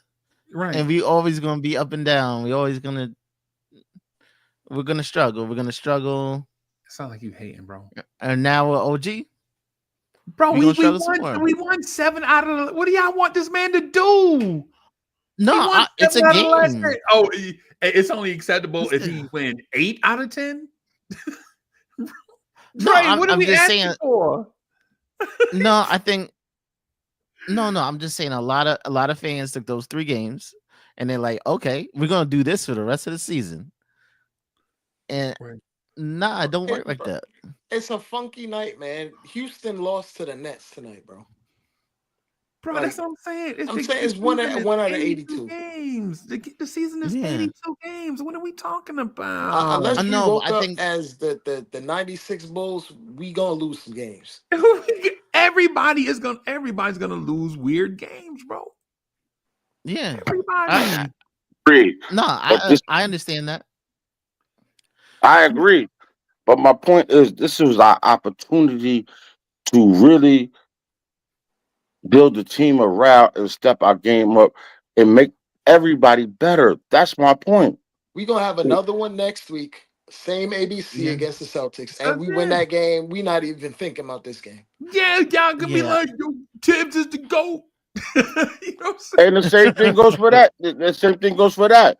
Bro, we trying to get to somewhere, and these are the teams that bro, it's not The about a Lakers, we measuring stick. not No, seeing that Lakers team in a bro, finals. you not That's not listening to it. me, man. Lakers in Cabron, a I fifth can't place. speak. Because the thing is like what you said just now, right? Like legit, your feeling about the Celtics, right? Think about what you just said, like about 60 seconds ago about the feeling that we have about the Celtics. If you feel that way about the Celtics in that scenario, then why is this loss against the Celtics so important? Because if your feelings The change, Celtics or the Lakers, because I don't know what team we played. right? Because if your feelings change that fast, then that means the Lakers' loss is not as important as we think. Yo, my feelings are about my team, the Knicks. What I need for my Knicks team to do is that in these big time situations and prime time TV, if we're gonna go to the promised land, we have to dig down deep. These people who listen, we big up Cat, we big up JB, and what did they do? They shitted their pants tonight. Real talk. And I ain't dogging them out. I'm just saying, I'm stating the fact. They did not show up. That's for real. But so And no. I'm not dogging them. I'm not doing anything. What my point is, and this is not an attack at them. My point is that they have to uplift their games if we're gonna get to where the hell we're gonna try to get to. That's what it is. But Because if not, next year we be kicking the can down the road. Yeah. If we beat the Celtics next Saturday, this conversation right here is going to look mad funny. Yo, I don't give a damn. Celtics are more relevant. Celtics are more relevant. Right. And think about this. The Cleveland Cavaliers, who have the best record in the NBA, they lost 3 games in a row last week. You think they fans going crazy? Yo, we got to trade such and such. Donovan Mitchell got to dig down deep. Nah, bro. I didn't even say that either. And I don't give a damn what the chat says and we got to trade. My point is, it is we couldn't make certain stops. We couldn't do anything. The lane looked like what my man said the other day. You understand what I'm saying? Yeah, that's my point. That point that now that right there that you about to make is a fake point. You want to argue for 2 hours? I'm not gonna argue for 2 hours about nothing. I'm talking about stepping up and making personal plays as individuals. Right, I'll drive to Atlanta and argue with you for 2 hours. If you say come on, because I got a room for you in my house. Come on, you can lay up. And I promise you, I'll scramble you some. Oh, hold on a second. You want some vegan shit? So I can't. I don't know. I'll go to Whole Foods and get you some vegan eggs, and I'll get you some turkey bacon. It don't matter, bro. My point is what it is, bro. Come holler at me, bro. You're more than welcome. You my brother. I'll send you the Addy. You know I don't eat nothing with a face, bro. Stop it. Talking about turkey bacon. Okay, I'll get some vegan bacon. My bad. Come on, bro. The thing you about to say, Mike Breen told you to your face in the last 38 games, the last 38 games the Knicks played, the Knicks have the 7th ranked NBA defense. And Knicks fans is out here making up these fake ass narratives like, yo, our defense been terrible, bro. Man, when Mitchell Robinson get back, he gonna save the world. Nah, bro, I didn't even mention that man's name, so don't bring his name up. I'm talking about the current players we have right now. You see how he get triggered? I said Knicks fans, and he thought. Bro, no, but you brought his name up. You brought his name into the frame. Lee, that's what I'm saying. See, you want to argue with me, but you're not listening. I didn't say Corey. Bro, I don't want to argue with you, my brother. I don't want to argue. I don't want to switch the narratives up or nothing about that. I'm talking about what I should say. Ranked defense in the NBA. He said that on national TV in front of the entire NBA universe. And Knicks fans are like, yo, our defense is terrible, bro. We need such and such and such and such. And Mike Breen said it out of his own mouth. in front of the entire NBA universe in the last 38 games, the Knicks have the 7th ranked NBA defense. Yo, listen. Number 2 offense and number 7 defense. And we want to make improvements to that. No, I want the people out there to improve themselves, so we ain't got to talk about it no more. And yo, if my man comes back, whether we get traded or not, like I said, you know what I'm saying. My expectations is people who we big up, None other. who we big up, should step up on both ends of the court. How about that? To some degree, I'm not saying they got to be perfect. But in situations where it's looking crazy and ugly and we're allowing things to happen, yo, it is what it is. And when I'm gonna fall back because, you know, I'm not, and I'm mad at them. I'm just expecting the people to do what they got to do. If you're gonna be champs, you got to play like champs. And champs don't play like champs every night, though. Dre just will not let that thing go. I've been like, Dre, no, stop that, man, because I'm not buying that bell on the. I'm at the courthouse and I'm rebuking that. I saw, bro. I saw the Celtics last year lose Game 1 to the Miami Heat when Miami ain't have Jimmy. This ain't the goddamn Celtics. And no, what are they not champions? They are the champions, bro. Did they not win a championship within a month of that game? I'm trying to pick your brain about something else, man. I'm trying to go ahead. Do the intellectual conversation, man, and we keep trying to move like to the alleyway, right? So one of the things I want to say to Fritz is this, bro. The calculator guys, it's now or never. See, the gauntlet has officially been laid down, bro. A blockbuster between 2 playoff teams in a Western Conference has been made, right? And now what do the Knicks do? This is going to be crazy. You put pressure on Leon Rose right now. No, I think there's a lot of Western Conference teams that are going to make decisions.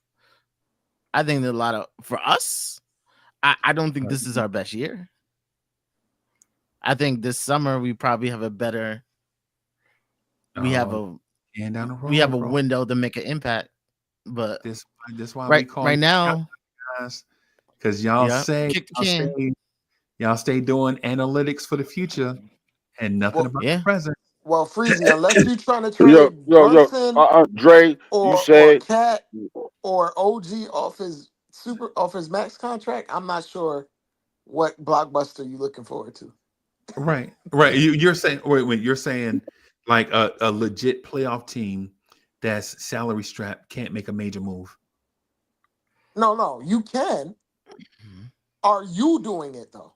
You can sacrifice if you're willing to. Tomorrow?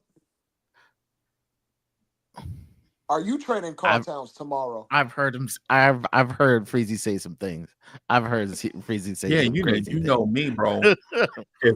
if I was the boss, none of y'all would say. if I'm the, but I believe in pure basketball. Well, Freezie, you ain't traded me off the show to another podcast, so. Nah, but it's not like people wasn't offering. I might trade you. It's not like people wasn't offering, bro. It's about value, the value proposition, bro. Yeah. Well, that's the thing. It's about value. Yeah. You're not gonna get adequate value, bro. You got a little value because you smart as hell. So you know what I'm saying. Goodbye. Freezie using normal basketball logic for the Lakers, and that's the first mistake. Right. What I'm saying, what I'm saying is this. My stance is this, and I don't see it changing in the next 5 days. I don't want the Knicks to make a trade unless, and so I didn't want them to make a trade, right, before coming into tonight's game. But now that OG is hurt, depending on how bad OG is hurt, I might consider a trade. But I don't want the Knicks to make a trade. What I'd like to do, right? What I'd like to do is dig into the roster to see what you already have, right? I want to see the Knicks legit cook their own food instead of going out to eat all the time, right? Eat at home. But we wanted that from what's in your refrigerator. But we wanted that from the beginning. We wanted that from the beginning. But let me finish. I got you. I promise you. I promise. I just gotta finish this thought before people assume stuff when I say that. Right. And so what that means is stop all this nonsense Mitchell Robinson trade talk. Stop all this Jericho Sims trade talk. Stop the Hakim Dadier. Stop the bring the rookies up bullshit. Yeah. What I'm saying is if you've established a pipeline, then trust it. Right? If you've established a pipeline, right? If you had a plan, right? Then trust the plan. Don't veer halfway in, right? Because you never know what will work and what don't, right? Exhaust all your resources, right? Exhaust all your resources. And then if there is another opportunity, I mean, if you've basically made it to the end of the road and nothing else, you can't do anything else, then make a trade, even if that means this summer. Right. But what that means to everybody that watches, and because what happens is when they watch the show, they hear a thing and they assume a thing. Like we listen to bits and pieces of what people say, and sometimes it's trigger words off. Right. And sometimes it's because people cut us off and you never get the context of what we're actually trying to say. What I'm saying is don't make a trade, right? And play the guys, backfill guys into certain spots and see what you have. And if this summer you have fallen short, then you at least know, well, Tyler Kolek needs more time. Ariel Hukporty needs to work on this in order to get in a rotation. Hakim Dadier has to get stronger and trim that baby fat, right? Kev McCullough has to find a way to stay healthy. Right. No matter what the thing is, we'll know the answers because we at least put them in high leverage situations to know what they have. But if you go out and trade for PJ Tucker right now, right? If you say, hey, we'll give you jump man for PJ Tucker, guess what? PJ Tucker gonna retire during the summer, right? And you never gave Hakim Dadier a shot to play in that role because PJ Tucker is coming here to play on a team that wants to win a championship. Oh my God, Freezie! I would jump off a bridge. I would jump, bro. You feel me? We would like to see Hakim Dadier in that role, right? Just play Hakim Dadier. I'd take Kevin McCullough right now. Right. And so the point that I'm getting at is I'm stuck in this thing of extremes, right? There's the Mitch Hive, and they legit sound like the Frank Ntilikina Hive. You can't tell them nothing. You can't even say Mitch's name, and then they start cutting their arms. They can't help themselves, right? As soon as you say Mitch's name, they start plucking their eyebrows out because they can't help themselves. They love Mitch. You can't say nothing. Every time you say, look, watch this, Mitch. Somebody somewhere in the chat is trying to type something about, Uncle Freezie hate Mitch Robinson. Nah, relax. My thing is, let that man get healthy and come back organically and relax. Right? We rushed him back last year. He got hurt in November of 2023, and then he came back too early and got hurt again in the playoffs, and we ain't seen him since. Right? Jericho Sims, we know what Jericho Sims is, bro, but we don't know what Jericho Sims is in these playoff moments. Right? Hakim, all those guys. We don't have to do a trade. That's why you have a pipeline. The pipeline goes all the way from Bunsen all the way through the end of the bench, all the way out to the G League and dudes that are adjacent to the franchise like Marcus Morris. It's a pipeline. There are answers within the constructs of the team already, based on what this coach wants. We have to play in the organization. Listen, yeah, we have to get dude that Tom Thibodeau will play. What's the point in doing the training and we get a guy and then the guy comes here and is not going to play, right? That's the point. That's the point that I'm getting at. Like with this thing now, if OG Anunoby is more hurt than we think, and you don't want to throw away a season, see, that's an for you to go out and see if you can find somebody that can fit that role that OG Anunoby won't be able to fill until he returns healthy. That's the reason why you make a trade, but we don't know that yet. OG Anunoby has been hurt 5 hours. We don't even know what OG Anunoby is going to feel like in the morning. That's what I'm getting at, Fritz. That's it, right? That's it. I'm not saying that. That's my stance on it. Mm-hmm. Yeah. Agreed. Duly noted. Yeah. Yeah.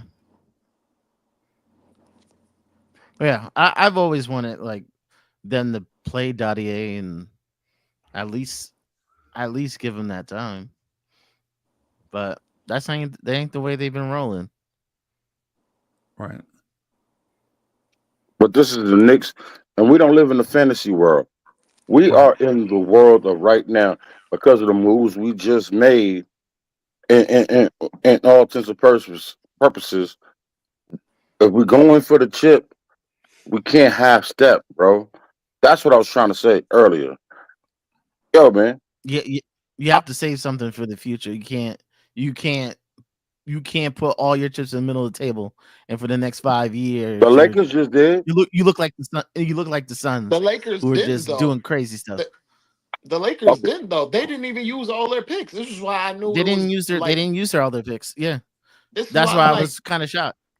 The Lakers don't operate in normal NBA parameters because they don't have things are ordained for them, bro. Okay, you're right to some degree. You're right to some degree. So, because I really wanted to fly off, but you know what I'm saying, I had to sit back and listen to what you said clearly. But like to some degree, you're right. People talk about like it's a big market thing. It ain't a big market thing. It's just a Lakers thing. It's a Lakers Dre. You're not telling me something we already know, bro. We've been through this. Oh no, I'm just speaking to the audience. I know you know that, Freezie. I know, bro. Yeah, because I'm about to say, me and Freezie about the oldest people up here, and we done seen some fly stuff happen off. And then when we say, "Wow, how did that happen?" But we just look to see who it was. You remember when the Pau Gasol trade happened, and they pieced together a piece of bubble gum and lint and got Pau Gasol. They absolutely nothing. They the Yankees. And the irony to that is if they wouldn't have done the Pau Gasol trade, they probably would have won more championships in the long run. Right? Because you know who was it, Fritz? You know Mark, who Mark Gasol. But at the time, it made sense. At the time, like you can't make the assertion that second rounder was going to turn into what it did. Right. Mm-hmm. Right. Yeah. Yeah. But the thing is, but they still attacked the small market team. Right. Yeah. And so the thing is when y'all tell me, man, it's the Lakers, bro, I knew that. I was there when they traded for Michael Thompson. Michael Thompson was the #1 pick in the draft and a high-level starter for the Portland Trailblazers, bro. And they just traded.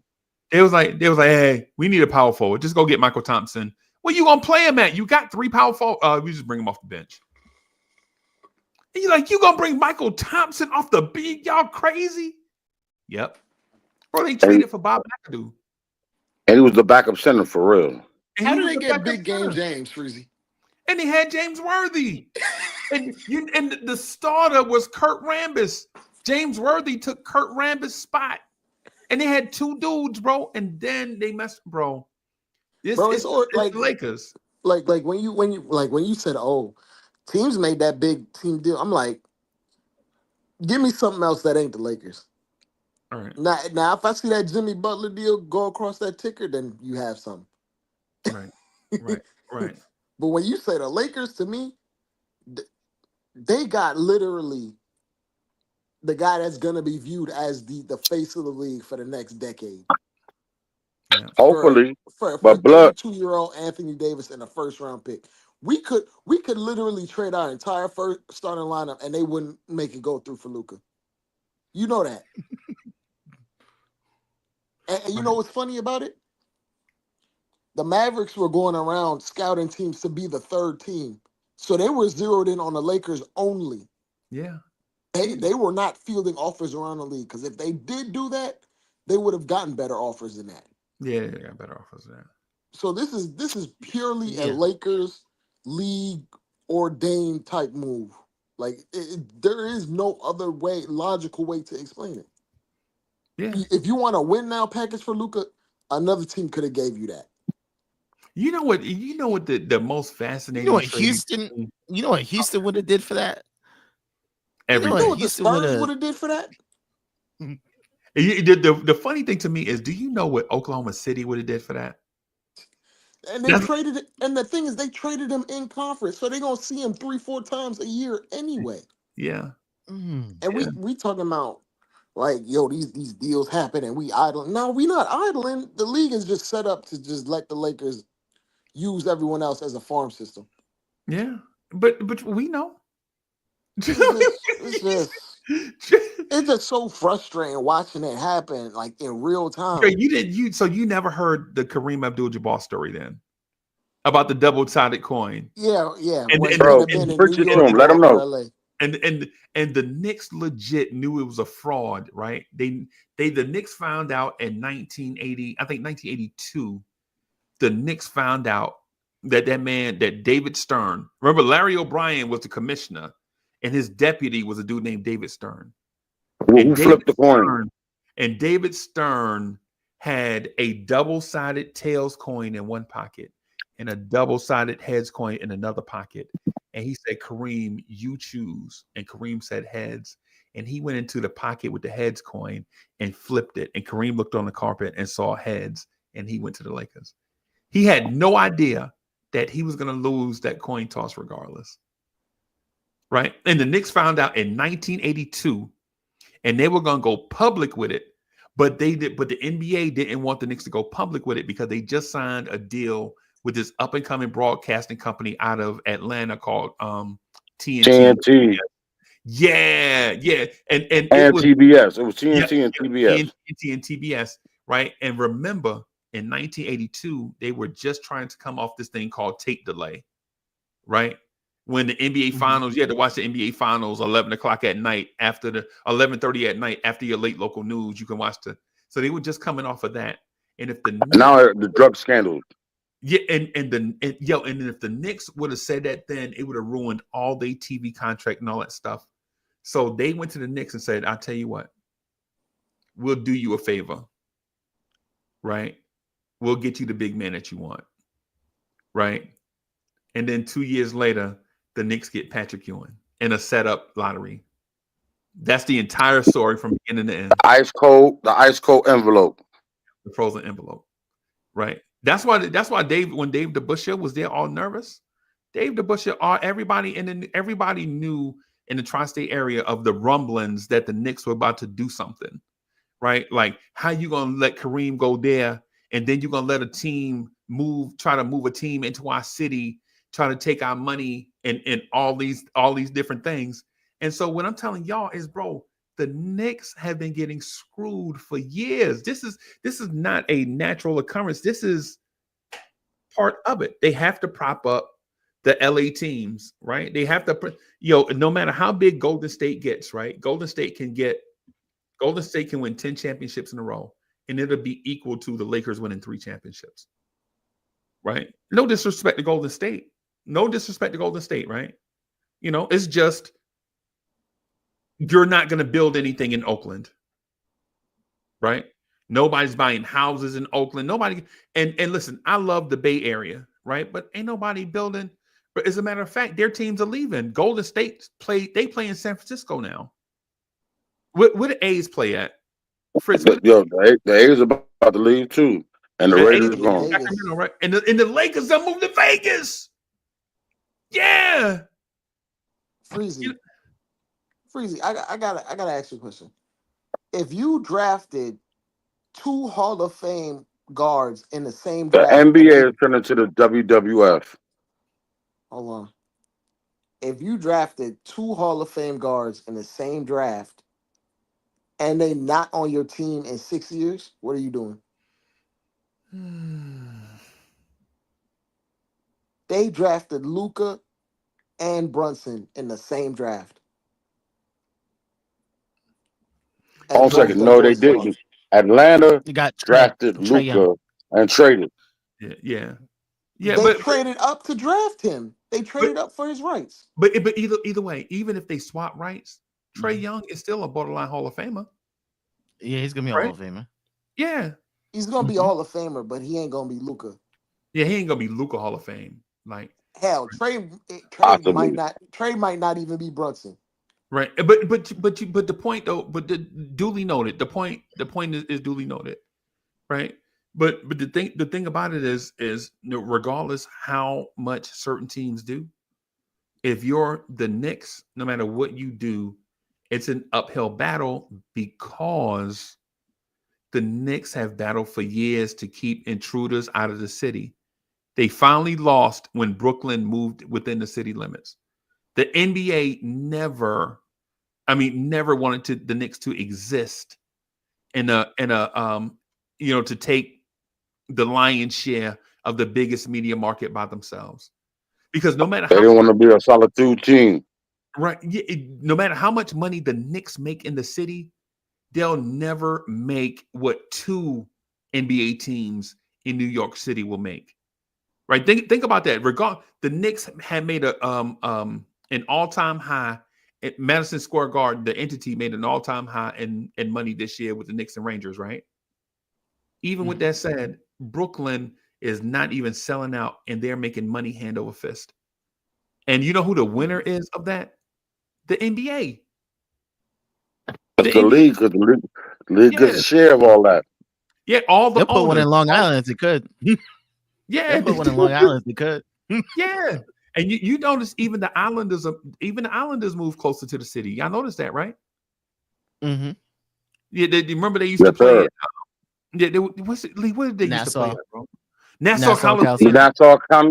Nassau County Coliseum. Right. That was the Azad Center. Yeah. Yeah. And then they moved. I think they moved mad close. I don't know if it's in Queens, but it do seem like it's close. Right. But the thing I'm getting at ultimately, what I'm getting at is the Knicks have always faced an uphill battle, bro. They always did it. Like when people say this about the Knicks, right? The Knicks legitimately should have won 6 NBA championships in a row from 1968 to 1974, right? And what we don't talk about is, as Knicks fans, is how the Knicks got hosed against the Celtics in a Game 7 in 1969, the summer of 1969, right? The Knicks got hosed in a playoff series. My uncles and them tell that story all the time about how you couldn't even touch anything green unless they would throw you out of the game. And then the Celtics went on and won Bill Russell's 11th championship. And as the Celtics walked off the floor, you know what they told the Knicks? They were told the Knicks, y'all should have won this game right here. This is y'all championship. Because either team was going to beat the Lakers. Regardless of what, both teams were going to beat the Lakers, right? The Celtics went on to beat the Lakers, right? But the Celtics then were like, hey, man, yeah, this should have been y'all, bro. Yo, y'all going to be the team of the 70s. This is what they were telling the Knicks in 1969, right? 69-70, the Knicks put together the greatest, in my opinion, is the greatest team to ever play basketball, right? And then in 71, the Knicks were hurt all over the place. Injuries, they happen. There's nothing you can do. They were the best team. They had untimely injuries. 72, I think the Bucks went on like this random run, right? And nobody could stop the Bucks. They won their championship, right? And then in 73, after we get Earl to Pearl and all of that, you know what I'm saying? We, you know what I'm saying, go on and win our.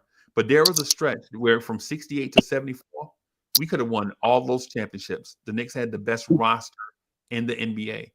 And we come out of a 6-year window with 2 championships. But if you're a team that has a dearth of championships, you look at a 6-year championship window and say you got 2 chips. You're like, yo, we won it. We got 2 chips. But if you lived during that era, you know, you should have at least got 4 or 5 of those championships. Easy. But injuries and things of whatever, there's what can you do? right? But the NBA has had a thing for the Knicks, and legit, every franchise can say that the NBA has a thing against them. Every franchise has their own gripe, and I agree with them, right? I could legit every fan base, everybody, Jake Num in Orlando, they swear up and down that the NBA won't help them build an arena, and they forget about, the Orlando Magic. All they care about is, this is them talking. All they care about is Atlanta and Miami, right? They feel like the redheaded stepchild, right? You got Minnesota, the worst franchise before Anthony Edwards. Minnesota was the worst franchise in NBA history. Dre, you remember the years where Kurt Rambis was the head coach? Yeah. They were the worst franchise in NBA history, bro. For like 16 straight years. Not just terrible nonsense. Right. So, Fritz, I said all of that to say this, bro.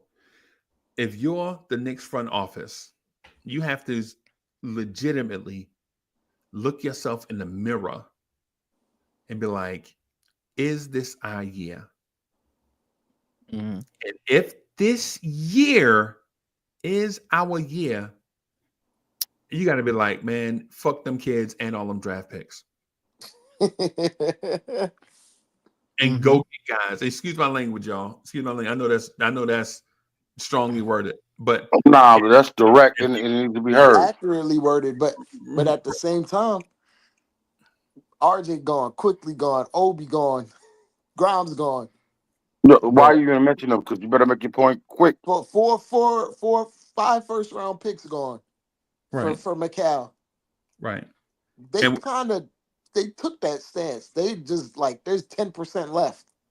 They just holding on to that last 10%. That got to go.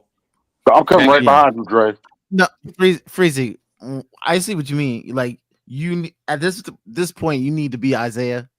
You know how Isaiah put everything in the pot and say, here for that one guy?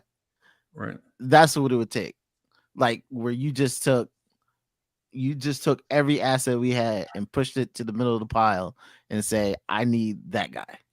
But I'm only taking that stance if I'm Leon Rose. And mind you, notice I said if I am Leon Rose. If I'm Uncle Freezie, I ain't moving nothing. But if I am Leon Rose, because we already did that, bro, and understand that a championship window is finite, you don't know when your window is going to close. All you know is either it's open or it's shut. You don't control how long that window is open.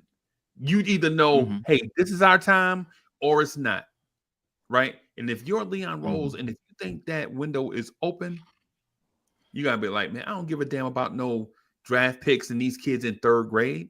What do I care about a draft pick and this kid is in 8th grade, right? We gotta win right now. My thing, Freezie, to that point, I don't even think the Lakers care about how Luka helps them win a championship. He is literally a money printing machine. Bread. And the sole reason they got LeBron in the first place, they could talk about how they wanted to win a championship. That might have been LeBron's motive. The Buss family only makes money off the Lakers. They're actually the brokest team. Yep. I mean, the brokest owners in the sport. In the NBA. Yep. So they make that move to print money, to sell jerseys, to sell tickets, because they don't actually give a damn about winning the championship. Bro. They care about having that top 3 player. And that top 3 player is so great, sometimes they happen to win a championship just because they're that great. And you know what else, Trey? You know what else, Trey? The mere fact that they can tap into a Euro market now. Bro, they tap into the Euro market. Bro, they gonna sell so many Luka jerseys, bro. It's crazy.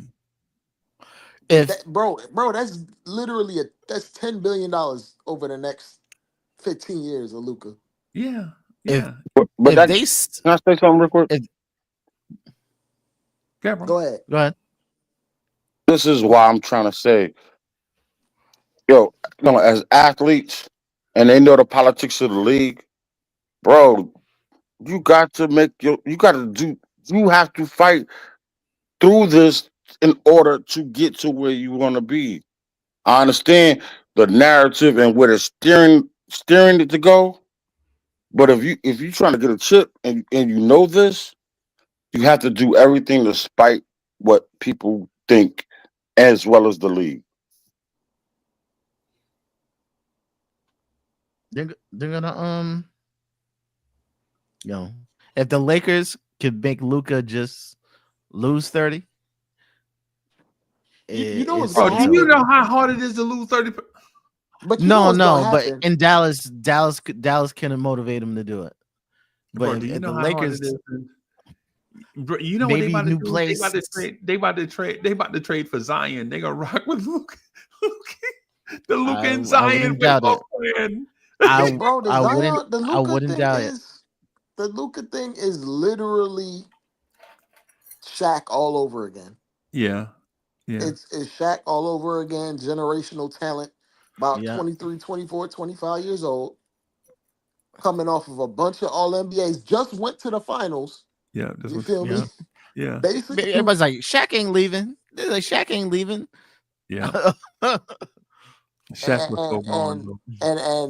and by some way, the Lakers are gonna find a way to draft some superstar to pair with Luka. Out of BYU. Yep. Yep, and Luka's gonna be 27 with a running mate that's about 22. Yep. And they're gonna mess around and get Ace Bailey and that dude out of BYU. And they Yep. And Luka gonna get a three-peat when he's 29, 30, 31. Yep. Yeah. Yeah, man. You'd have seen this script. What, play out 7 other times, Freezie? Yeah, 8. Yeah, 12 other. Yeah. Yeah. Yeah. It's a joke. Bro. Like it was done for money. Absolutely, it was done for money. But because superstar, megastar players all have that cachet, you literally get money for having those types of guys. And those guys are so great that they luck into a championship. They got Adam Silver has Eric Bischoff in the front office working with him. Oh my God. Yeah, anybody know who Eric Bischoff is? Yeah, WCWGM. Yeah, he got Paul Heyman in there. he got Paul Heyman and Eric Bischoff in it, Talking right? about Luka's the next big thing. Yeah. That's Wild, bro. It's a joke, man. It's actually a joke. Yeah. Yeah. Like, I can't even stuff like this. Like we got to claw tooth and nail to put together a contender, and teams like the Lakers can just be like, "Hey, I know you have this generational player. I think he'd like to play with us. What do you want for him? Oh, you want to give us to him for a discount?" Every time they need money, bro. Is something happen. Bro, They gave him a tea biscuit. The thing that's so wild about it, they don't even have to pay him a supermax. No, they don't, bro. It's the Lakers. They can give him the 30% max instead of the 35% max. And that don't They sound lined it up that way. everything, bro. But it's even better now because over the next 5-6 years, that 5% that they taking off, that could be anywhere between 20 to 30 million that they could use. Yeah. If they have the right people in place to use it. Right. The salary cap gonna keep going up. Yeah. Less 20 is more anywhere between 12 to 15 million dollars that they could use. Yeah. That's let me ask y'all this. Do we hate the Lakers? I'm just glad they're not in my conference, man. Jesus Christ. They're the Yankees. Like, but at the same time, I No. like them. No, they make the I hate league 'em. what it is. I They hate make them. the league what it is. Yeah, like the Knicks as a franchise, for as powerful as we are as a entity, as a whole, as powerful as we are, we don't take advantage of our power. It's powerful because of the market. Right. The powers that be don't want us to see. Like every time we try to leverage around and throw our weight around, there's a invisible ceiling. Right. Dre, No, there's a rule. Same thing. Yep. I agree. I think both of you. Yeah. But I'm gonna tell y'all this, bro. I was in New Orleans, Louisiana, right? And we were at a game. The Knicks won, right? And we were outside waiting. And oh, yeah, you outside after the game, bro. There was a chant. It was like, or even coming out the building. They're like, "Let's go, Knicks! Let's go, bro."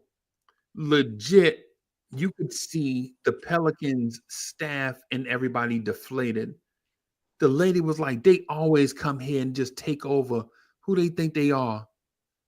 Like I was talking to the lady had the yellow jacket on. She's like, "Y'all be coming here and be spending all that money and all that stuff. Who y'all think y'all are coming here like that?" Freezie, let me say something real quick. The example of that was last year in our playoff run where we traveled, not even just to Philly and took control of that, but Right. we were in Indiana.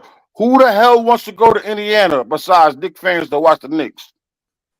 Bro, this is what I'm saying, Fritz. This is what I'm saying, bro. I legit was in Miami, Florida, bro.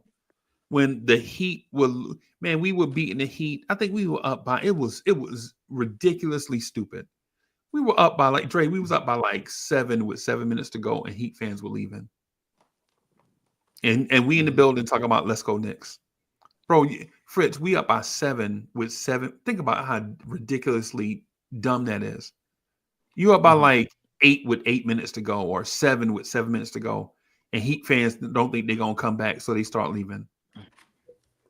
Well, it's just entertainment to them. Like it's one of the And we many trickling down to the entertainment front of the row. Right, Yeah. but we in there, we in there talking about let's go Knicks, right? Taking over their building, right? We did that to Atlanta. Lee, I told you that when we were in Atlanta 2021, they had crowd noise coming through the speakers to drown us out. Bro, I know that. Yo, I'll be there. I'm here. Dre, they had to pump in crowd noise to drown out Knicks fans, bro, and in a playoff game. And these posh ass Lakers fans just go to arenas and just sit there with their legs folded, just chilling. Right? Yeah, man. It's just See, Dre, I'm saying the They point. give tickets away to them posh fans. Yeah, but what I'm saying is the Knicks are powerful as an entity, right? But when you look up in the rafters, ain't nothing up there. You feel me? Like how do you translate power into completion? Yeah, that's a great question because we out here looking like the Cleveland Browns. Right. Yeah. No. But these kids, they grow up being Lakers fans because they've always had a superstar to aspire to. The Knicks haven't always had a superstar, like a likable superstar. Ewing was good, but Ewing wasn't a superstar in that caliber. Watch your mouth. Watch your mouth. We did not have enough around him. But go ahead, Freezie. I respect where he's coming from, but until recently, the way that we viewed villains were different, right? The Knicks embraced being New York in general, embraced being the villains. Hey, we tougher than you. If you can make it here, you can make it anywhere. Type of vibe, right? Everybody ain't riding that wave, bro. Some people like the good guy, right? Yeah, and then Pat Riley flip flop. You know what I'm saying? Size of the league. Right. Yeah. Sometimes you want to go on your off day out to the beach, and you know what I mean. In New York, you on a 5-game losing streak. You better not. You better not. Right. Why aren't you in the gym, big? Why are you in the gym, big bro? Yeah. You can't even do. You can't do nothing. Right. And so that's the story of my life as a Knicks fan has been the likable star always plays for the other team, and the Knicks are always the villain with the black hat. Always. Remember, this is how we started. We won our. Think about. Okay, so y'all probably don't understand this, but I'm gonna just say this for it to make sense. When the Knicks won their 2 championships, do you know who the Knicks had to beat in order to win those championships? They had to knock off the two most popular teams in the NBA. The Boston Celtics and the LA Lakers. Right. We had to be the bad guy. In order to be relevant, we had to be the bad guy. Right? We won our chips and nobody wanted to see, because, and think about this. The Boston Celtics played a team-orient, likable type style. Everybody shared a ball. No one person dominated. If one person scored a lot, it's because that person was making his portion of shots that night. Right? They played team ball. The Knicks played team ball, but then on defense, they were tough. We were nasty. Right. And then you have the team guys versus the ultimate showcase of superior skill in the Lakers. Like, you have Wilt Chamberlain and Jerry West on the floor at the same time, two of the greatest guys ever at their position on the same team. Right, Dre, and guess what? They traded for Wilt Chamberlain too, by the way. They didn't draft him. They acquired him. Right. Yeah. And so our lineage as Knicks fans, this is one of the things that me and Anthony D kind of talk about a lot on Old School Knicks, is you have to look at the perspective who we are. Right. I started a Knicks channel, right, just to talk Knicks basketball, just for the fans to come up on the panel and just chop it up, right? There have been dudes on YouTube that legit had channels forever. Like the dude that I kick it with from Orlando, his channel been up 8 years. Easy. Bro, and my man probably has more subscribers now, but there was a point where Lawrence Sears itself had more subscribers than him, and he had been on like twice as long. You know why? The fan base is crazy. Exactly, the fandom. Yeah, the fans, like you, the Knicks fan, the Knicks fan, are ridiculous. You have a ridiculous amount of passion for a team that basically has not rewarded you for your fandom. Basically, in 50 years. Yeah, and I'm not saying that in a negative way, because I'm with you. I'm here in the middle of the night, chopping it up with you, the Knicks fan, right? I have a ridiculous amount of passion for a team that has not rewarded us with enough to justify how much passion we put into it. Yeah, Lee would no. I keep thinking. No. Say Lee, because I really want to say something. No. I thought that was you in Orlando, but that was actually Greeny. Me and Greeny were in Orlando, right? We in Orlando. We coming out the building, and Fritz, no lie, me and my son were at the concession stand. A dude recognized me. He's like, "Yo, that's Uncle Freezie." And I look, I'm kind of like caught off guard. I'm like, who the hell know me in Orlando?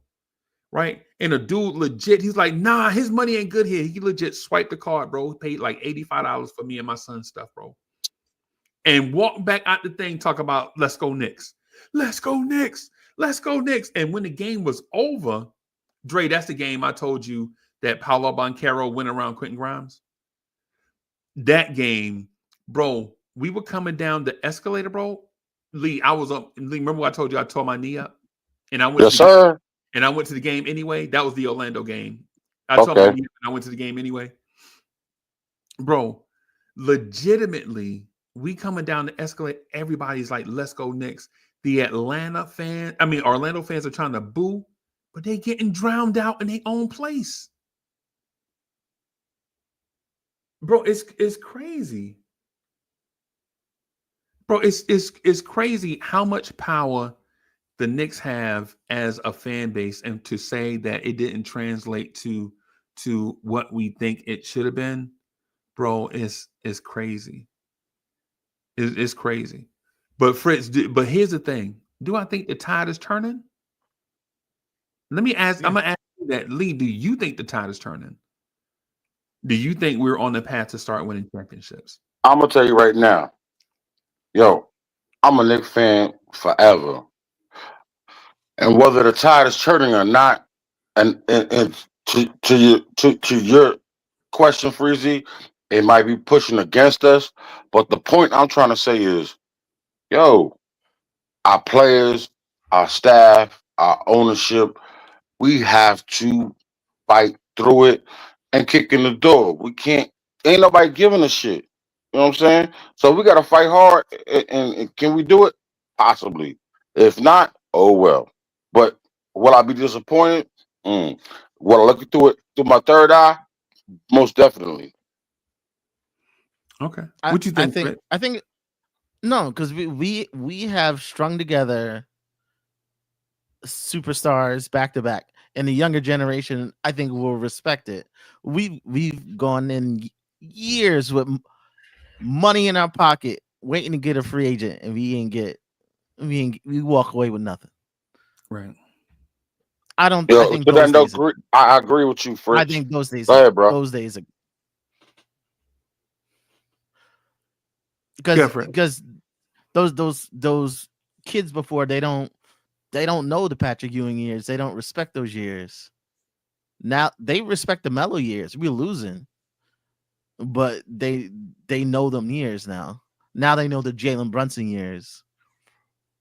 So I think now in younger people's minds, New York as a brand is something they want to be a part of. What you think, Trey? I think like your question, like, are we on a path for championships? Yeah. I think we're headed in the right direction. Absolutely. I feel like there are certain things that we have to do to get over the I guess to get through the ceiling, the glass ceiling. But the talent is here, the identity is here, the focus is here. There's only but so many moves we have left that we can pull, so we have to be Right. extremely diligent for the last move that we do pull. But if you told me like the roster that we put together, it makes sense, and the basketball philosophy for it makes sense. Think think it's one of those things that takes time and chemistry and going through a run and going through battles. Like you're never really gonna know how a team fares until they go through something like something real, like deep playoff run against another quality opponent. And Okay. I feel like we're Uh, built for that. Freezy. No, I'm gonna say something real quick. I'm gonna tell you because of what we did this summer and how the league didn't like really agree with how we did it. You know what I'm saying? You know what I'm saying? We pulled the move. This puts more pressure on Leon Rose and his crew to figure out what we do next. Because if we don't get this next year, I promise you this, we're gonna have to add not a major piece, but somebody so significant that's they're gonna have to push us over the top. Sometimes it's just not even something significant. Sometimes it's just filling out your depth. Like, I mean, I could just point back to the Nuggets. Nuggets had so many iterations. Do you consider Aaron Gordon significant? Yes, because you know uh, why? Because because n- to some degree he was a franchise player, even though he was when in they a pushed small him, market. when, He was the when they face pushed of him out of Orlando. Orlando, He when was they the pushed face of him out of Orlando, Orlando, if I ain't not gonna for a hot consider 2 years. I'm not gonna consider somebody that averaged 16 points as significant. no, Now, they were see, people were calling him. that's something y'all taking it out of context. Aaron You Gordon, missed what I was saying. right? Yeah, Aaron Gordon was still Orlando's franchise player, right? But they were Unless pushing y'all him thought out. it was It was Terrence, unless y'all thought Vucevic that made all the Hold on a All-Star second. teams. Hold on a second. Pause it, real quick. Yo, listen. No. Y'all need to listen to this. Okay. If you don't think about that, I'm gonna throw another name at you. Andre Iguodala. And he went to Denver before he went to the Warriors. It And he was doesn't like, matter because he was still the face of Philadelphia. He was a quality, solid NBA player. He could have been a star anywhere if the franchise focused everything around him. But what did he do? He dumbed down his game. He made his game. He took every other attribute besides being a man to Golden State. And what happened? now let me stick with this. Okay, but let me stick with this. The thing about Aaron Gordon. First of all, y'all know that's Ed Gordon's son, right? Anybody remember Ed Gordon? No. Dre, you remember Ed? Dre don't remember. Fritz, That you might remember be Ed before my Gordon? time. Yo, I ain't gonna lie No, to you, I don't. Yo, Lee, you supposed to know this. Remember, Ed Gordon did the nightly news on BET. Oh, Remember the brown skin dude? My on bad. BET? All right, I got you now. I got you, bro. Yeah, he was the Now, dude. now, everything makes itself clear. So it was the nightly news and then a show called Up All Night with Patti LaBelle and 50 Cent ex-girlfriend. Oh, that's his Vivica dad? Fox. Okay. Remember the white chick? Vivica Fox. Right. Remember they did a show. They tried to do a copy of In the House that had LL in a minute. Remember LL and them had the show on NBC? And so it was Ed Gordon, Up All Night, and then Midnight Love used to come on after that at midnight. Right. So Aaron Gordon is Ed Gordon's son. That's crazy. Aaron Gordon doesn't just look like the dude from the Yankees, bro. His pops is actually famous. Right. He ain't just a random beige dude, right? He legit come from a well-to-do family. But to Dre's point, they tried to fill that Aaron Gordon hole for years. If you remember Jeremy Grant, Paul Millsap, a whole bunch of dudes, they had the one of the brothers, the Plumlee brothers, playing next to. They had Kenneth Jokic. Faried. Remember Kenneth Faried? Yeah, they had them. They had a bunch of guys until they actually found the piece that actually fit. Right. They found the piece, but then the piece was too old. Millsap was the piece, but he was too old, so they had to find a younger version of. Yo, the GM was OD. Yeah. No, but they had to recognize the talent because Aaron Gordon in Orlando, everybody said, "Oh, he's finesse. They looked at him a certain way, and then Denver was able to convert his talent to what they needed to maximize what he can do. It's all coaching, and what role do I need you to play? Right. And basically, what I'm saying is, and I agree with you to a point, Core. What happens in this playoff run, or what goes forward, if we don't win a championship, is going to be completely evident what we need.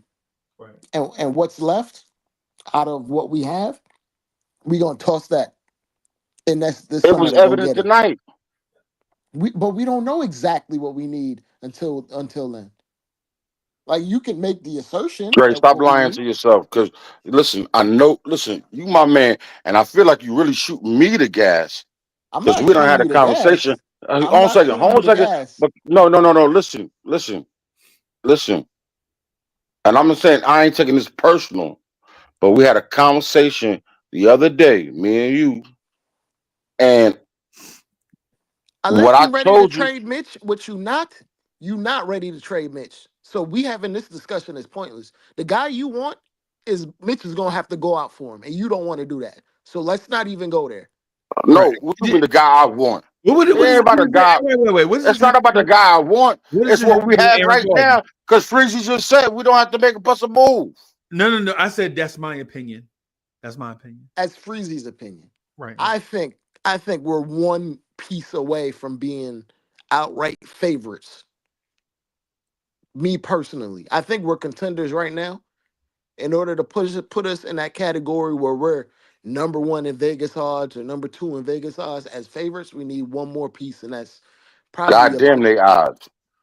What's your piece? What's your piece though? A big playmaking wing. Bro, that ain't gonna happen. It ain't gonna happen. It ain't gonna happen because it takes time to get to for those guys to present themselves. You don't have a big playmaker? Bro, we don't have time. What you mean? First off, the Celtics don't win that championship without Drew Holiday. And that Drew Holiday move doesn't happen unless Dame asks out. And that move they weren't anticipating him to be available at all. There you go, kicking the can down the road. It's cool, though. Winning championships requires luck, timing, and having your assets right to strike. And that's what happened for the Celtics. They struck at the right time because Drew Holiday was not expected to even be on the market for them. Right. Yeah. Knicks fans do not win expect two coaches and another GM. Say it again. I said Knicks fans expect 2 head coaches and another president because that's what the Lakers did. I mean, not the Lakers. I apologize. The Celtics did. My point is, listen, look at what we got. Look at what players we at. Look at where the prime is, bro. Let's stop playing. We got to bust a move. If we don't bust a move, we have to use what we have. We're crying about how much we're paying certain players. I understand homie can't play right now. Hold on a second. Homie can't play right now. I'm saying, yo, I ain't run him off. That's my bro. Oh, okay. There you go. I would never run him off. My point is we cannot. Listen. We right now, Knicks fans. Listen, if right now is the most pristine time to get the championship for one reason and one reason only, and it's because we have a great player who not great, not all time, a solid starting talent that unfortunately is hurt. And I pray to God that he's still here. You know what I'm saying? That he's still here after 3:30 or 4 o'clock or 5 o'clock or on the 6th or 7th or whatever the trade deadline is. A franchise player? Not franchise. A great player. He's great at what he does. God willing that he stays healthy. You talking about OG? Yeah, OG. OG. We're gonna go with that one. All right. Seeing as though you're trolling me. But the point of it is because I gotta ride to go, you know what I'm saying, go handle my business. And Knicks fans, I love you. Yo, man, if Son is here, I promise you, he's gonna push us forward. Now, I can't question what happens outside of that because real talk, he's gonna help us get stops on the defensive side. The most important part is we need I'm talking about Mitchell Robinson. I'm saying this, Mitchell Robinson on the defensive end. Here we go with the Frank Ntilikina. No. I'm done because I'm gonna walk out the door. Listen, no. Stop it, Freezie, because you brought him up earlier. So don't go there with me. Now, what I'm saying though is context of what I'm saying. Come on, Freezie, man. Come on, give me a break. Let me get the thought out. Hey, chat, who did the most talking tonight? Chat, GD. Listen, man. I'm gonna tell you like this. Yo, the captain needs to grab his nuts and make himself better. And this dude got to stop shitting the bed when it comes to prime time. And with that said, and especially on defense, with that said, I love y'all. Good night, and y'all can finish it out.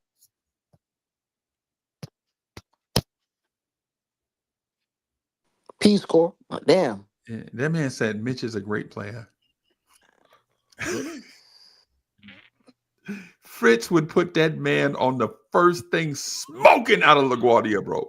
Hey, man. It don't even have to be a plane. I'd paid congestion pricing and bring him to LaGuardia. I go into the city, take him out, and bring him to LaGuardia. Congestion pricing. With the easy pass, man. The easy pass, bro. I like Mitch, but if he could guarantee me that missing piece for the starting lineup where I could just put Josh on the bench. Bro, you can't, but y'all never make Josh Hart on the bench. So what are we talking about now? Hey, look, man, if I could have Freezie, if I could have Lonzo Ball of 2 years ago on his team, Josh would be on the bench. Lonzo Ball from 3 years ago? Hell yeah. Josh would be on the bench. That's what I mean. Okay. All right. It'd have to be obviously like the most ideal fit. I'm not throwing Josh just to throw him on the bench. Yeah. But we just missing that extra jumbo playmaker. Yeah. Let me ask you guys this, because this is the thing I've been trying to get at. I've been trying to get to a real conversation that is basketball and front office forward thinking about, right? Mm-hmm. And so one of the things that I wanted to talk about with y'all is this. Is it possible to go out and get a difference maker at this, and when I mean difference maker, I don't mean adding a body, right? I mean, so Fritz is the ladies' man, right? So on the panel, Fritz is the ladies' man, right? So I'm not talking about how Fritz be throwing away 8s and 9s because he only date dimes, right? I'm talking about legitimate different. I'm not talking about bringing in Bruce Brown, right? If the Knicks can go out and bring in a guy that will probably be expensive, but makes all the New York Knicks rotations click, do you make that expensive? move? Expensive as in assets, like it'll cost us Absolutely. dearly. Absolutely. Okay. And money.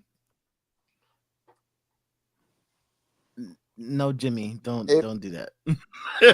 No, I'm not talking about. No, I'm not talking, Jimmy Butler's not a difference maker to me. Okay. So if we're talking like, okay, let me put a name out there. A Malik Monk. A Malik Monk became available. A difference maker, making a decent amount of money. No, you just want to trade just to trade. No, I'm just saying. Are you talking about that caliber of player? Or are you talking about no? You got to be better all-star? than that. Who is Malik Monk, bro? Malik Monk ain't never won nothing nowhere. I know, but I'm saying, are you talking about an all-star? Or are you talking about? I'm talking about a good player. See, you could be an all-star somewhere else and not make a difference here, right? I'm talking about a difference. Malik Monk ain't nobody, bro. Malik Monk is a good NBA player, scores a lot of points on teams that run up and down the floor. But what happens when your team don't run up and down the floor? You trust his defense? Mm-hmm. Okay, another name. Okay. Everybody loves Tari Eason. Difference maker. Financially, not a lot of money, but asset-wise, it would cost everything. Dre don't think he's a difference maker because he's the complete opposite of what Dre just asked for. Tari Eason? Tari Eason is the complete opposite of what Dre just asked for. I think the thing is Fritz is thinking from a point of view of how do you fit these guys under the cap. Like, it can't be a guy that makes more than like $20 million that we targeting, basically. Yeah, basically. We targeting a dude that's somewhere in the 17 to $19 million range. It's tough. Yeah. It's tough to source those guys and then add them to your mix because those guys are super valuable. You know who I would trade for, which is going to sound bonkers? Who? Shaden Sharp. I wish they would. That boy They couldn't. That boy ain't going nowhere. Matter of fact, he is probably the last guy they would trade off that entire roster. Yeah, but it's Portland, bro. They don't know what the fuck. It's Portland. I would say that if we Freezie, I would say that if we were the New York Lakers, but we are the New York Knicks. Bro, it's Portland, bro. They ain't. Well, there's nobody on that roster they love more, and I don't even know a price tag to put on that. You think? I don't have.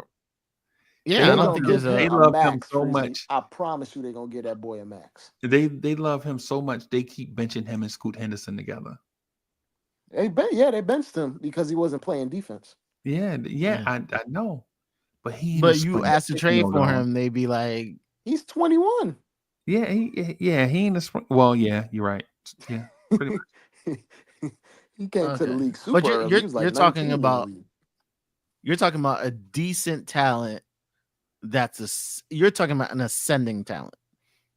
I'm saying what if Malcolm Brogdon was Brunson's age and athletic and not injury prone? You talking about $150 million contract right there? Yeah, you're talking about, but you would get him. You would get that player before that $150 million contract. Oh yeah, right? His size. So Derek White, and then you'd have to pay him that $120 million. And then you have to pay. And then what? You wouldn't pay him? I would pay him. Okay. Yeah. I mean, what? What are we talking about there? That's what I'm saying. That's what I'm saying. Like the whole thing, the And because I was going to call you a hypocrite because we did the same thing with Mikal Bridges. We got him. I would pay him 100%. But this is where getting a championship. Some of it is luck. Some of it is foresight. Some of it is just. Some of it is the league evolving. Yep. In your direction in real time. Or some of it is some guys developing skills later in their careers. Like, for example, Derek White was never supposed to be the sniper. He never was that for the Spurs. He gets over to the Celtics and jumps from 35% from his career to a high volume 40% 3-point shooter off the dribble. He was really good at Colorado. Y'all remember him at Colorado? Yeah, he was good. He wasn't a shooter though. Really good. He was a good scorer. Yeah, he was. He wasn't a shooter though. Like a sniper. I mean, there aren't many JJ Redick,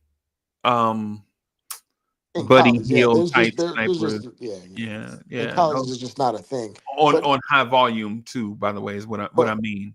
There are plenty of guys that are good shooters, but they don't do it on high volume like JJ Redick and Buddy Hield. And like the guys that do it on high volume, they show capability of that in years 1, 2, and 3.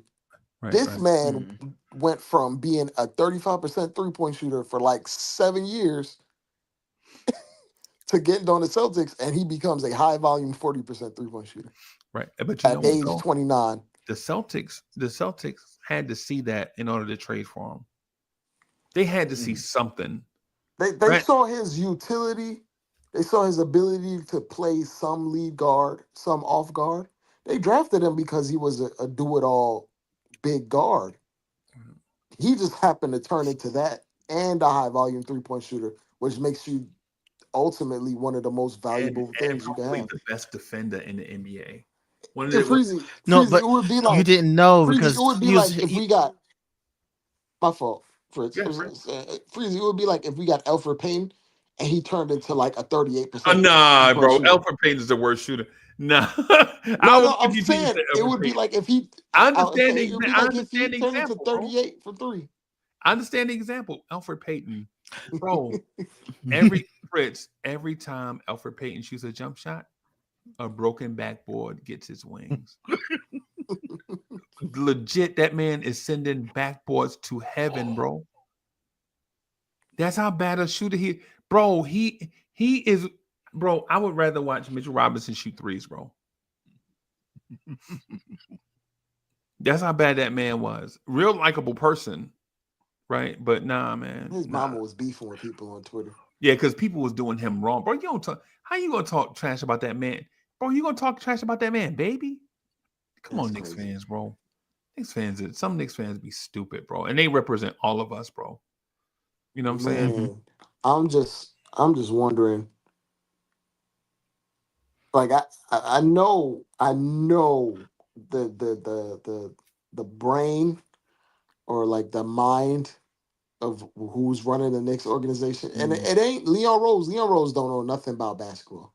He just okays things. You don't think you know?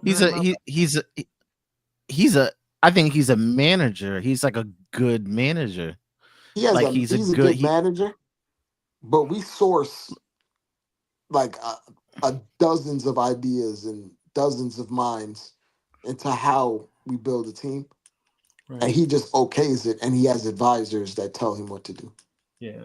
Because if you were to ask that man to diagnose a Spain pick and roll, that man don't know what to do. He don't know what that. Yeah, and so I'm with you. Spain pick and roll, it evolved too much, bro. And the thing is, people call, anytime people see something staggered, they be like, yo, but look at the dude in the corner.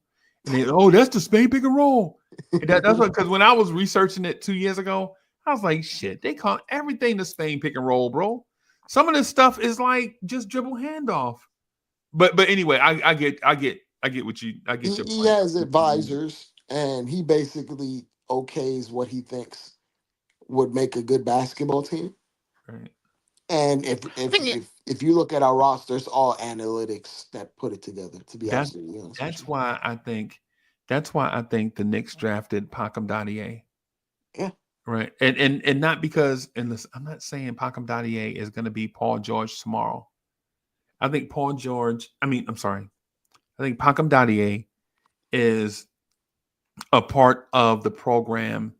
Like Fritz, I honestly believe this. My belief is the Oklahoma City Thunder is the new dynasty, right?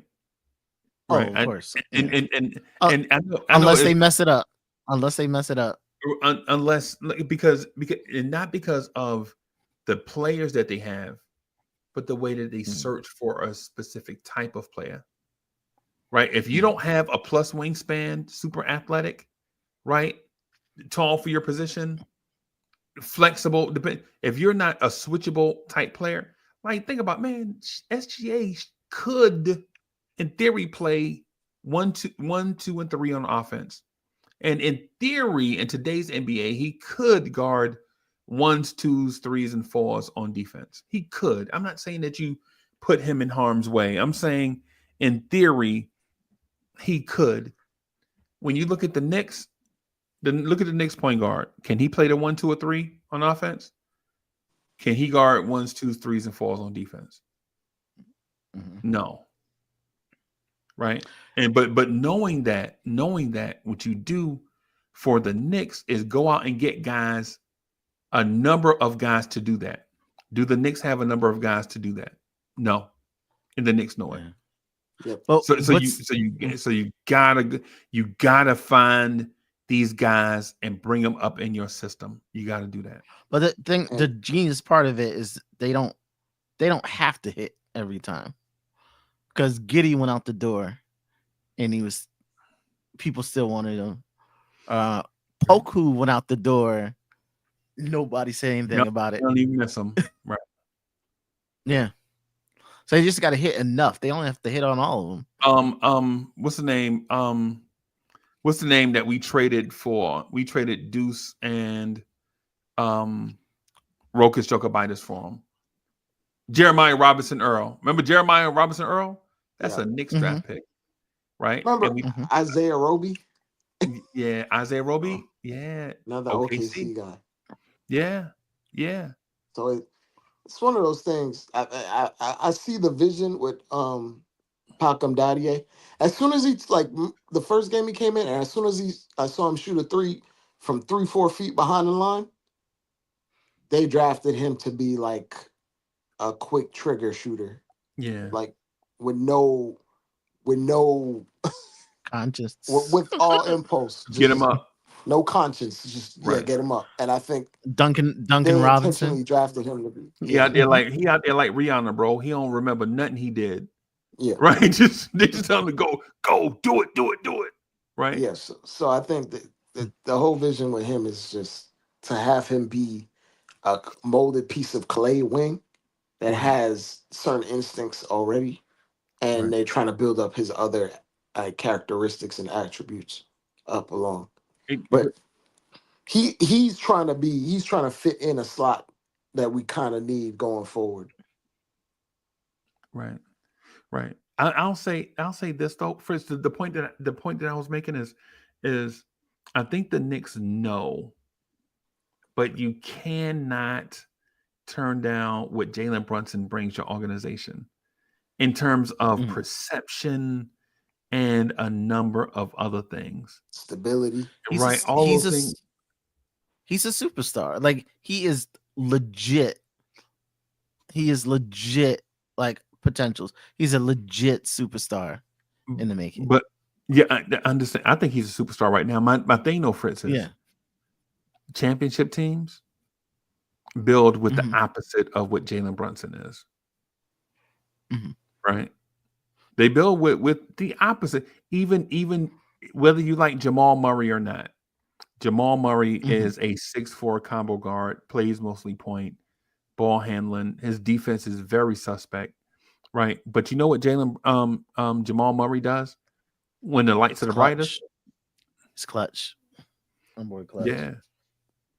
Yeah, that's what I'm saying.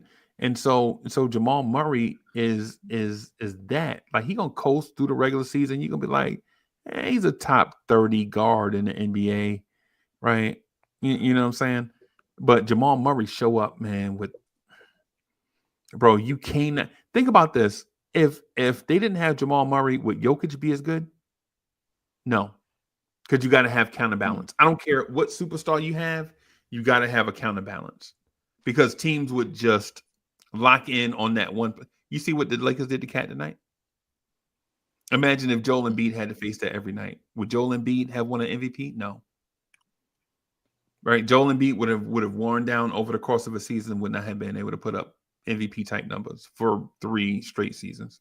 Yep. I think the same thing with Jokic. Even in his greatness, you can't see double teams like that every night and put up those type of. It's just not fair. And so with that, because I was trying to ask you when Lee was here, Fritz. I'm gonna read Corey Lee super chat, and then I want to ask Fritz this question, bro. Corey Lee, thank you for the generous contribution. He says, "I know y'all was going to tough shade, and I'm not mad." But what did he say? To tough shade? I think he meant throw shade. Throw shade, and I'm not mad, but like I said this summer, and y'all laughed at me talking about your wish list. We need to strike while the iron is hot. Good night. Okay. Nah, Lee, why would I, bro? I'm the one that said I would. Fritz, were you here when I said if it were me, I would do nothing? Mm-hmm. I just need somebody because sometimes I say stuff and people tell me back what I said, and I question like, what? Yeah, nah, man, I ain't not. But I said this basically the same thing because I said I wouldn't do too much because I think the summer is the more ideal time. I don't think we're contenders. I think we're kind of near the top, but we're not like I don't think we're neck to neck with the Celtics. But I think this summer is the best impact. I think the best impact is this summer.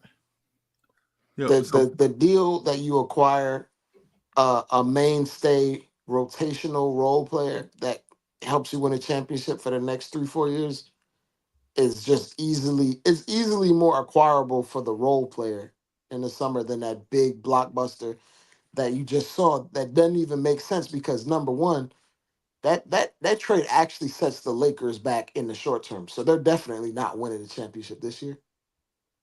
They have to acquire more things around Luka as they go along, but it's easier to do that because Luka is 25. Whereas with the Knicks, all our guys are 28, 29. Bro, is it true that Dorian Finney-Smith and Luka are best friends? Yeah, they loved. They were one of their best friends on the team. Yeah, they're best friends. Lee said they're the best friend. They're best friends. Yeah, I heard they were like best friends for real, right? Like nah, best friends. We not cool. This is like my best friend in life for real. Yeah, bro, best friends. And so now that I look at it, bro, how does Dorian Finney-Smith make his way to the Lakers and us not be aware of anything? Like legit, Luka was like, hey, man, go get my guy, man, and I'll be willing to go. I think the Lakers wanted him anyway. Why? They had Jared Vanderbilt. Well, number one, you saw him hit like 4 threes. Can Jared Vanderbilt do that, Freezie? And then I don't think it's a Jared Vanderbilt thing. I think it was an Anthony Davis thing. It was. Yeah, it was. Yeah. And as soon as Anthony Davis went on TV talking about I need to play with a center, they shipped that man out. Yeah. He playing with a center now though. Oh no, he not. He playing in a center, American Airlines center. Yeah, right. Yeah, he played in a center, right? You're right. No, but also him and LeBron had different answers because LeBron was like, I need it now. And I think he was like, don't give up too much. I think they had different answers. No. What you call it? Wanted it now. AD wants it now. And Bron was like, nah, don't give it. I could play 10 more years. That's what LeBron said. Remember that? You didn't see, Fritz, you didn't see when LeBron said now 10 more years? He said this week, he started talking about 1-2 more. He said one or two more years? Or 1 or 2 more chips? 1 or 2 more years. That's it. Last week he said he felt good. I saw it when he said it. No, I saw that one. But then this week he starts saying 1 or 2. That's it. Okay. That's still a lot, bro. Yeah. For a dude that's 40. Yeah. My question to When y'all, I saw Go ahead, bro. Go ahead. No, it's just a lot when I saw Moses Malone in his last year limping around the court. No. Right. Yeah. Man, I want to ask you and Dre this. I got to get y'all on record, bro. I think y'all dancing around. Y'all doing a Fred Astaire on my question. Mm-hmm. Are the Knicks built to win it? Like, yes or no? Yes. Current. Yes. Okay. I think so. Yes. I think so. In progress. I think our edge, we hedge our bets a lot better with one more piece. But Okay. I think they are. What do you think, Fred? You say no? But I think some of it has to do with No. scheme. I think we're in progress. I think if they got that cat trade the way they wanted it, and it was Mitch instead of Dante, they would be happy. Yeah, Dante would have been that big guard that could do. He's not the now. Dante's not a point guard, right? Mm-hmm. But he could, against certain teams, he could look like, if you squint real hard, he could look like, So I'm gonna give you my. Can I give you my answer to that question? Sure. Okay, so my answer to my own question, which is crazy, is I don't think the Knicks are built to win a championship. Now, with that said, I'm not saying that the Knicks cannot win a championship. I think they can. But if we're talking about what the NBA looks like, the future of the NBA looks like, I think the Knicks don't look like the future of the NBA. And it's because of Jalen Brunson. Right? And I'm not knocking Jalen Brunson because Fritz, I said to Fritz just a few moments ago, I think Jalen Brunson is a megastar, superstar. Mm-hmm. But I think the future of NBA basketball is longer, taller, more athletic, more skilled at every position. A dude that got drafted number 1 in the draft is like 7'5". That dude legit is almost taller than my house. Mm-hmm. And he's shooting 9 threes a game. Imagine when the shooting comes, right? Mm-hmm. Right? I don't know. The Knicks do that. The Knicks do that. You saw how hard they went for Trey Murphy. No, I didn't. And they see ain't that. have nothing. I didn't see them go for Trey. No. This summer, they was putting pressure on them on Pelicans. They ain't had no way to get them, and they were putting pressure on the Pelicans. They needed Trey Murphy, bro. When I saw him, and they had Trey Murphy was acting up. Trey Murphy was acting up too. Yeah, remember he was like, "Get me out of here." Yeah. He's like, "Get me out of here." Yeah, get me out of here. And the Knicks are like, you're gonna send him over here. Dre, is that the secret move at the trade deadline? The secret sauce? It's unlikely because his extension about to kick in. And so what about this year? What about this year? I mean, I ain't never seen someone sign an extension then get traded before the extension kicks in. I don't even know if that's legal. Fritz, that's not legal, right? You gotta wait a year, right? Yeah, I don't think he can be signed this year. Traded he signed during it. Yeah, I don't think he can be traded this year. Yeah. They hit that man with that check and told him shut up. Because he was talking about get me out of here. Yeah. Mm-hmm. Like y'all got too many damn wings in front of me, and they hit him with $100 million and told him shut up. And he did it too, and came back with a jumper. Yo, so for the record, everybody, I know y'all know this already, but that's the reason why I hated the Quentin Grimes draft pick. Because the Knicks were picking at 19 and 21, and Trey Murphy III went 17. And the Knicks could have just packaged those two picks to trade up to 17, and they didn't. they gave Charlotte the 19 pick. Like, you legit, once they made that trade, you legit don't know what the Knicks got out of that. It's like a bunch of weird first that wind up conveying to like a bunch of weird seconds, and now you have I'm all gonna have these to make second a round chart picks. of that draft night to make sure Huh? I know what ass. I gotta make a chart. Bro. I gotta make a chart of that draft night to Because see what happened and what went where. Bro, because even Dre, even if you didn't make a trade, you know what the Knicks could have did at 19 and 21?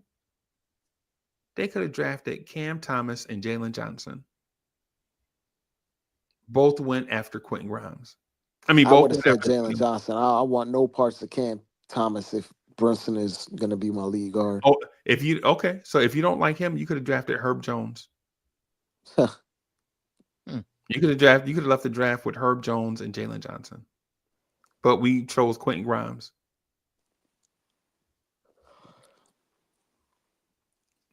Fritz, the calculator guys, bro. The calculator guy. Calculators mount up. Can't get it all right.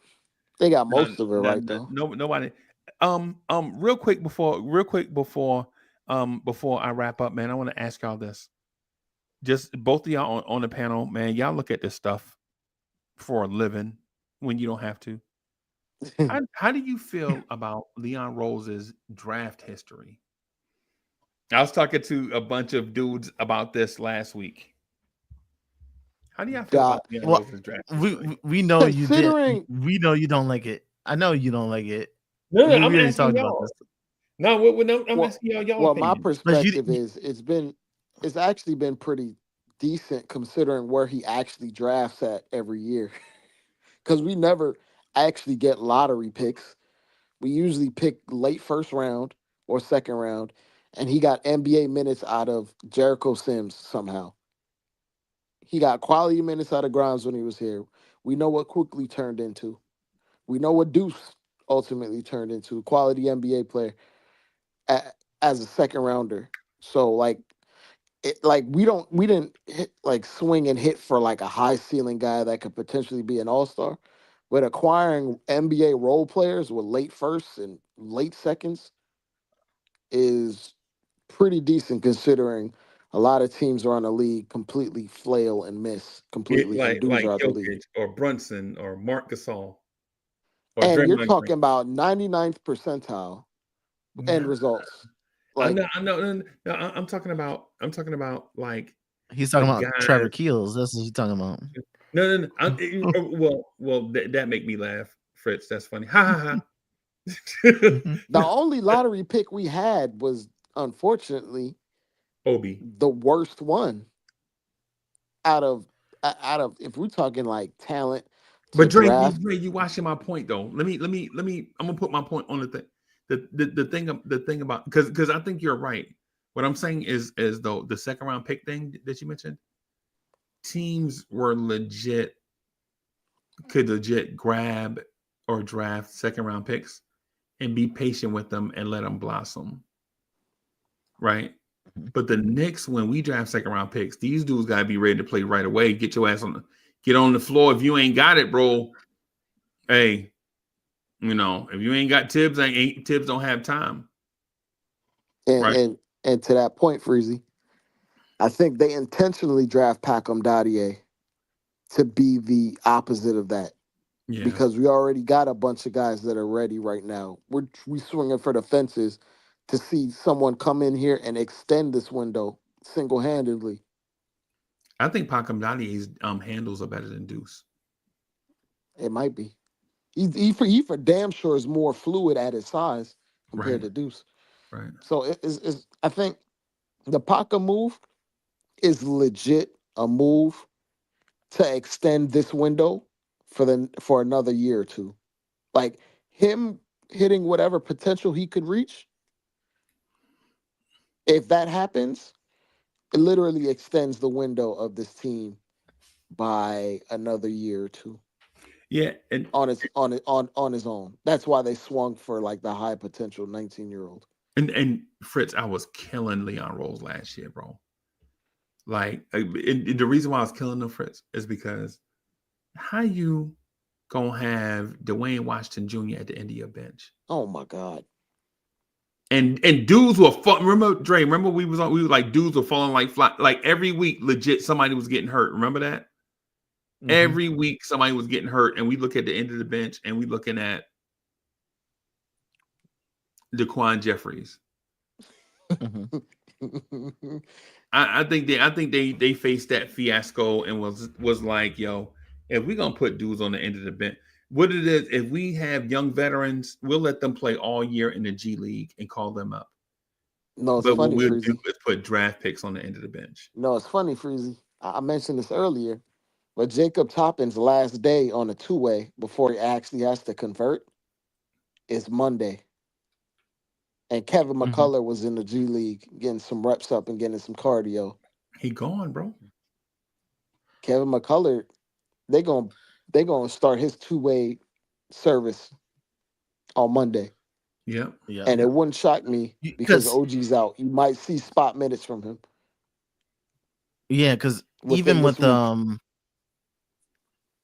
Pelicans been like, they have a guy on a two-way that they've been deactivating so that they don't use his 45. And the Knicks are just using it up. So yeah, they have no intention. They never had a long-term plan for him, bro. They never had a long-term, because think about this. What is Jacob Toppin improved on in the NBA? Not the G League, but what has he improved on in the NBA? You got to see him play for you to know, and I don't know. I'm saying but they play him with they be playing him with two big lineups of Sims and Huck Porty and expecting him to, like, his whole thing is cutting and being athletic. How you gonna be athletic if Jericho Sims and Huck Porty are already in the lane? Yeah, like the lineup they have out there, he can't do nothing with it. I'm gonna say this about Jacob Toppin, and I'm gonna sound like a hater, and if I do, so what, right? The thing about Jacob Toppin is, like I tell Dre all the time, Fritz, when Kentucky plays the Gamecocks in Columbia, I go to that game because I know I'm gonna see a whole bunch of NBA players, right? When I saw Jacob Toppin at Kentucky, bro, that man ain't nobody. That man is a face in the mall at Kentucky, bro. Like, look, think about this. This dude was a wing player at Kentucky and went undrafted. Bro, all you gotta do is be able to jump, and you'll be able to get NBA. Hamidou Diallo. Y'all remember Hamidou Diallo? All that man could do was jump. Remember, Freezie, he was a transfer to Kentucky. He ain't even start there. Bro, I know this. He got there when he was like 22 already. Already, yes. That's what I'm saying. Bro, that man is, and I'm not knocking Knicks. What I'm saying is the future of Jacob Toppin is nothing. Yes, I think he's Fritz, what's our guy that was here? The dude I used to be in love with 3 years. He was here for 2022. You know who I'm talking about, the 6'8" super athlete. Oh yeah, I know it was a K. No. Yeah, name start with Kenny an F. Wooten? No, name start with an F. Farron Hunt. Farron Hunt. There you go, Drake. Oh, I love some Farron Hunt, bro. Oh, I love Farron Hunt is like 32 right now. Bro, I love some Farron Hunt, bro. Oh, Fritz, this might be before you and I met, bro. But I loved some Farron Hunt, bro. You couldn't tell me nothing, bro. You couldn't tell me. I would have traded Obi in order for Farron Hunt to play, bro. That's how crazy I was crazy upstairs. I was in love with Farron Hunt, bro. Right? Legit, you couldn't tell me nothing, bro, about Farron Hunt, a 6'8" super athlete that can go upstairs and defend. Bro, that man legit could go up, bro. That man could go up. He was the elevator, bro. Right? Legit. Did you remember? So he tried to dunk in a game against the Washington Wizards and missed, right? And everybody knew the only reason why he missed the dunk is because he was super nervous. Tibbs finally gave him minutes. And that man, and that's the one season I didn't go to any games because I remember like COVID coming back and all that stuff. And bro, and I had COVID, and I wasn't gonna go to no public. Fritz, I had COVID one time, bro. I legit thought I was going to the upper room, bro. Right. So for the 2022 season, I was like, man, I ain't going around there with people and risk. Nah, hell no. Right. But Farron Hunt, boss. Yeah. Yeah. Shout out to Corey Lee. Corey Lee says, Freezie and my bros, I'm good. We need man. Yeah, nah, we good. We good, Lee. Thank you for the generous contribution, bro. Yeah, nah, we good, Lee. We good. With that said, though, yeah, Jake ain't. Fritz, I can't see it. I think we took 2 swings on 2 wings, and we have to let that bear fruit. And that's something that's going to take maybe another 12 months from now, post All-Star next year for Pacom or McCullough. Yeah. But it'll be well worth it. For the rotation players, yeah. Yeah, but it's going to be well worth it for those guys. For these, I was going to say this to Fritz. Fritz, this is the month where you're going to see Pacom Dadier or you're not going to see Pacom Dadier, right? Tibbs is going to start playing. Do or die. Yeah. Mm-hmm. Yeah, Tibbs is going to start playing Pacom Dadier and Kev McCullough right now. And if he don't play them right now, right, and to give them enough time to get acclimated to the NBA rigors so that they'll be ready for the playoffs, you ain't going to see them, bro. And plus, OG is out. Mm-hmm. So you got to do something, right? You got to do something. Mm-hmm. Right? Yeah. You got to. So if you don't see Pacom Dadier, then you'll be like, you know what? Yeah, he's not ready. We won't see him until next year. And if you don't see Kev McCullough, then Kev McCullough might be more rusty than we think. But what I don't think though, I don't think Tibbs is gonna wait to the playoffs and then start giving them minutes. No, isn't yeah.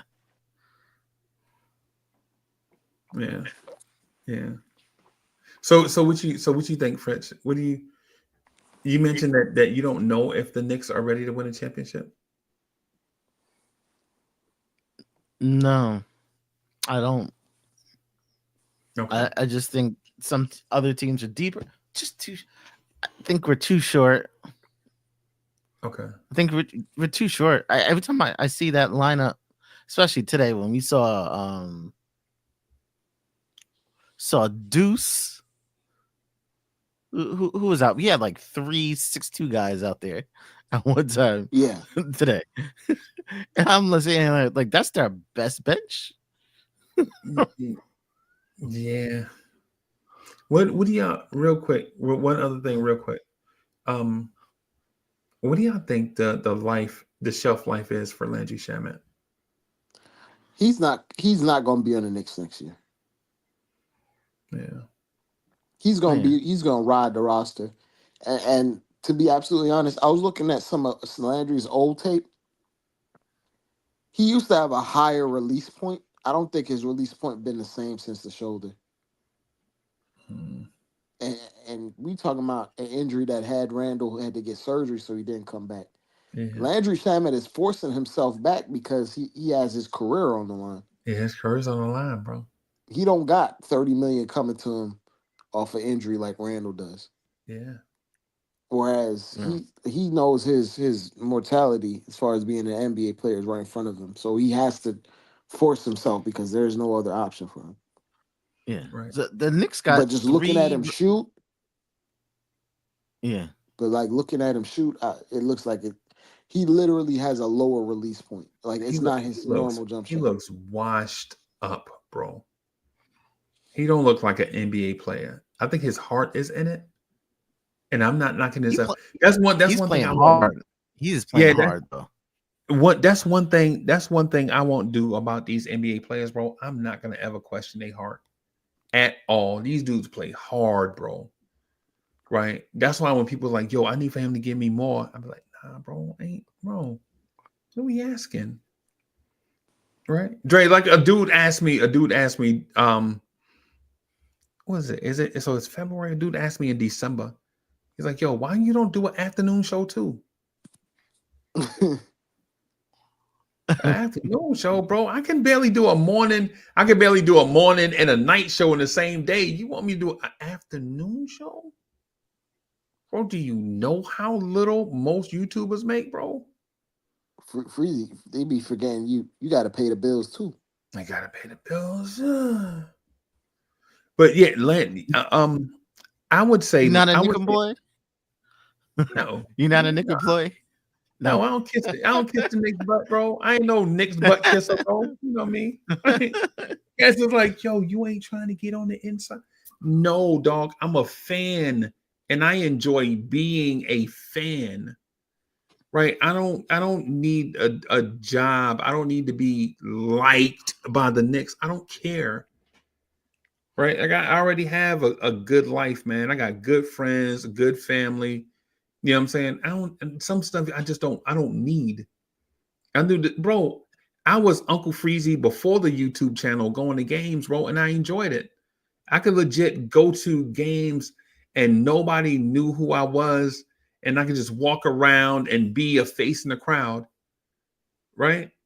I enjoyed that. I enjoyed taking like I legit would enjoy something like scooping up Fritz and us riding to Brooklyn. And us sitting like 3 rows behind the Knicks and us chilling out and just laughing and shit. I like shit like that, right? I don't care nothing about the Knicks loving who I am. I don't care, right? I enjoy with like scooping up Dre and just like we just riding down to Philly, right? And just sitting like 4 rows behind the rim stanchion and just laughing and chopping it up about the game. I enjoy stuff like that. Right. I don't care if the Knicks like me, they like me. If they don't, they don't. I don't care. Right. I just don't. I like being in the chat with all my people. Like this type setting. I can do this is the most amount of people that I can legit deal with. I don't want to quit my job and then be a Knicks correspondent breaking news. Jacob Toppin is sent back to the G League. I don't give a shit. Right? I don't care. I want to make $900 a week talking about Jacob Toppin scored 17 points in the G League. That ain't me. Right? That ain't me. That ain't what I want to. That ain't what I want to do. Right? Let me check this just real quick. So, Corey Lee, thank you for the generous contribution. He says we ready to move on to next year. Nah. Yo, Anthony D is in the building. Anthony D says the link, bro. You think we about to do the Jets at Night podcast? Are you crazy? Anthony D trying to come in here. Yo, they need to hand it off to Brees Hall. You know what I'm saying? Bro, we about to get out of here, Anthony D. And me and Anthony D about to rock at 11 o'clock anyway. Anthony D. So, Dre, the one point that I just really want to reiterate was I don't know if Jalen Brunson ultimately is the guy. My thing is he's a superstar, but I think he is probably the man next to the man. Right? Like I think he's Shaq's Kobe Bryant. I think he's Michael Jordan's Scottie Pippen. Right? I think he is Tim Duncan's Tony Parker. And if you notice, the second guy that I mentioned in all those dynasties are all Hall of Fame caliber guys. I think maybe we're hoping he's more the Chauncey Billups of a very solid supporting cast. I don't know. And I think I don't know if Karl Anthony Towns is, and I know all you cat lovers out there, I know all you cat lovers are gonna be like, Uncle Freezie, he cat. Every time Uncle Freezie took my cat, he be cat. I don't know if Cat is your second best player on a championship team unless Cat can stay healthy and involved.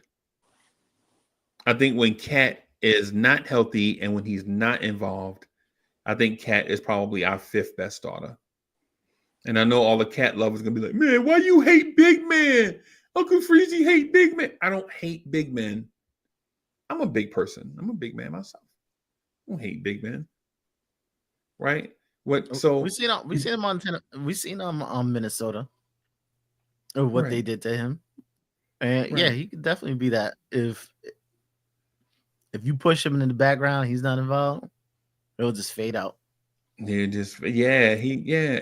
to be honest with you, most big men are gonna do that, bro. Because first of all, they gotta run farther than everybody else with them big ass feet, right? They're usually heavier than everybody else. And when they get a rebound, bro, think about this. When they get a rebound, the first thing Fritz, when a big gets a rebound, what happens? Get the ball up. Somebody in their face, yo! And they go haul ass down the floor and shoot while you not there, right? And then while you running this way, the offense is going to zoom past you and do something, a shot at the rim, and they go like, yo, where you was at? And so when you don't touch the basketball, you just don't feel involved, right? So I mean, I get it. My thing is ultimately, I think I don't know who, right? But somebody on this roster is gonna have to be the piece for us to get the piece that we're missing. Yeah, it happens. Yeah, it's gonna happen. I know people like, oh no, I see people, oh, we're gonna have this team for 5-6 years. It's in transition. Right. It's in transition. Somebody might have to be the Marcus Smart that falls on the sword. Somebody's gonna have to be the Monte Ellis. Somebody's gonna have to be that. And people don't want to hear that or understand that, but Somebody's gonna have to be the Sean Elliott. Greater players have been traded, as we've seen tonight. As we've seen tonight, right? As we've seen tonight. Somebody's got to be a means to an end. Yeah. You know who sorry, I had to do it. Sorry, I had to do it. Who is it? So who do you think it's going to be? I'm not going to do this because y'all already know who I'm thinking, so I'm not going to even bother. I think it's Josh Hart. Chat already knows what I'm thinking. I know everybody be mad, but I think it's going to be Josh Hart. Yeah, wildin', bro. Why do calculated guys hate Josh? Don't Josh Hart fill up enough boxes for you? I don't hate him. But you see his contract and what people think of him. Like, people look at his numbers and they'll put his numbers next to someone like right now. I will end that podcast tomorrow. He's in that Marcus Smart territory because Marcus Smart's numbers are never great.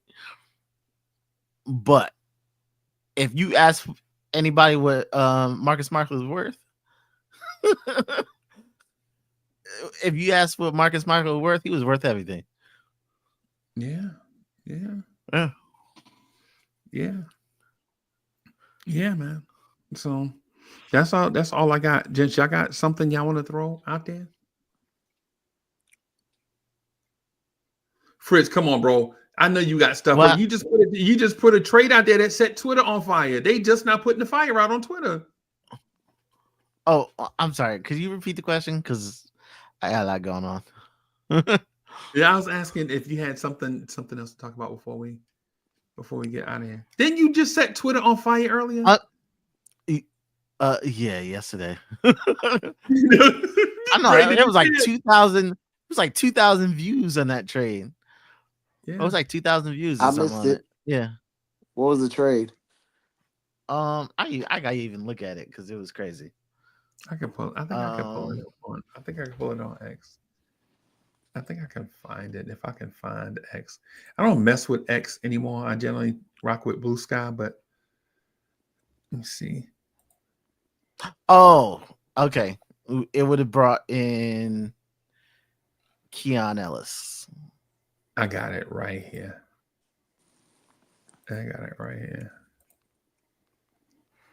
Dre, watch this thing make you laugh as soon as you see it. Oh yeah, you're gonna be mad too. People are mad. People are mad, or they liked it, or they were mad. Bro, this is wild. But it was I had to show the reasoning of this trade, because the reasoning. Okay, because what we were discussing on the podcast, it was Robinson. If he comes back, and if you're gonna say Robinson and Cat aren't gonna be playing together, and that Robinson is just the backup, that means Robinson is playing 8 to 10 minutes a night, 8 to 10 minutes of impact. Did you see what So did you see what our offense? Did you see what our offense looked like with Precious and Cat on the floor against the Lakers? Oh my God. Well, I think part of that is because Josh is on the court as well. Now think about Josh, Cat, and Mitch on the floor. Oh my God. To be fair, we lived the reality with Josh, Randall, and Mitch. It was bricks galore, but Was it fair though? Was it? were it you winning the aesthetically championship pleasing? with that? Hell no. Was it beautiful to look at on offense? No, it wasn't efficient either. Fritz, what were you thinking when you put this trade together? Okay, so we were talking about 8 minutes of rim protection from Robinson. I said, okay, I'd rather put that contract to use, and I'm gonna go and get Keon Ellis. Someone's a little bit bigger, good defender, shoots well in the corners. Who is he bigger and we than? take. He's better than Duke? Deuce. He's bigger than Shamit. Is he? I thought they were the same size. Mm-mm. Okay. All right. Either way, I don't care. So Keon Ellis 6'5". Okay. So okay. So basically, I'm gonna take Nurkic. They don't want Nurkic here, but he's gonna be a 1 year. Next year he'll be an expiring contract. So basically, I'm gonna take Nurkic. I'm just gonna look at him as a expiring contract to use in the summer. I'm gonna take a pick. Because they just got 3 first rounders. I'm gonna take a pick from them for basically giving them Robinson, who's gonna split time with their current They're center. not giving you no Campaign. They're No, not campaign giving you- also. They're not giving No, it's you a low. It's a low first. It's a low They're first. not giving you no pick for no. Come on, bro. Cameron Payne was a dude that was signed at the last minute. They could have signed him if they wanted him. I know, but Phoenix's championship or bust. They don't have that luxury anymore. And the way their salaries are structured. No, they don't have the luxury now in their championship or bust. All them $2 million salaries, they can't do nothing with them things. But first, what I'm saying is their championship a bust, and they're going to trade for Mitchell Robinson and campaign. Mm-hmm.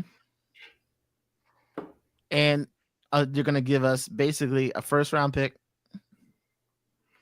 and they're going to get rid of Nurkic. They do not want Nurkic. You So must think I'm gonna take that. You must think Dre is their GM. No. But let me explain it. Okay, so basically, for that, I'm gonna take a first round pick, and then on top of that, I'm gonna ask for another first round pick, and I'm gonna exchange them 4 seconds for that low first to give him more flexibility, and then I'm gonna go take one of those low firsts and Precious. And I'm going to give it to the Kings, and they're going to give me Keon Ellis.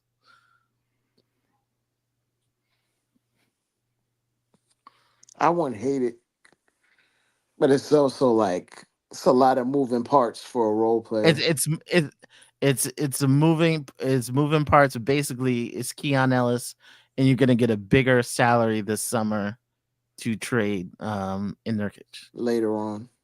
Yeah. For an actual star player, I guess. Yeah. So basically, after the draft, the Knicks would have the thing that's 2 first round. Mm-hmm. It's hard for people to understand because it's two pronged. Like the idea is for a future trade. Yeah, it's not about this minute, and it's about the future. You get a little bit of benefit now, and then a little bit of benefit later. I don't know where the basketball come in at. I'm sorry. Yeah, I was confused about the basketball part of it. The basketball part is Keon Ellis. Keon Ellis is very good at basketball. Yeah, no. You ain't gonna fool me, bro. I know who Keon Ellis is. I've been watching him for years. Mm-hmm. Yeah, you're just gonna tell me that and think I'm okay with it. I know who Keon Ellis is. No. We're giving up Mitch, Precious, Cameron Payne for Keon Ellis today. My reservation is who is playing backup big at any point for us. It can't just be Huck Porty and just Huck Porty. No, it's your Nurkic. Sims would still be here. Yeah, Sims would still be here. Yeah, and Sims would be the power forward on that unit. Power forward in title alone. And power forward, yeah. Yeah. Well, unfortunately, if you want to get better, the Knicks front office has to like look at convoluted, super complex trades like this to make things work. Or it's not gonna be. It's never gonna be a real simple trade that we make, Freezie. In order to make something that shifts the dynamic for us. Right. When you're cash strapped like this, it's gonna be unless you're willing to trade. Dre telling me the basics. Nah, Dre, don't tell me the basics, man. Well, I'm not. Get in your bag. You about to get out of here. Get in your bag. Unless you're willing to trade like one of your highest paid guys, if willing to get rid of JB, which I don't think he's basically the king of the city.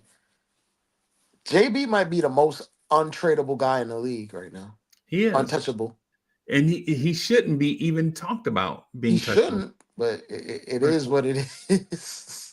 Yeah, I'm not talking about trading Jalen Brunson.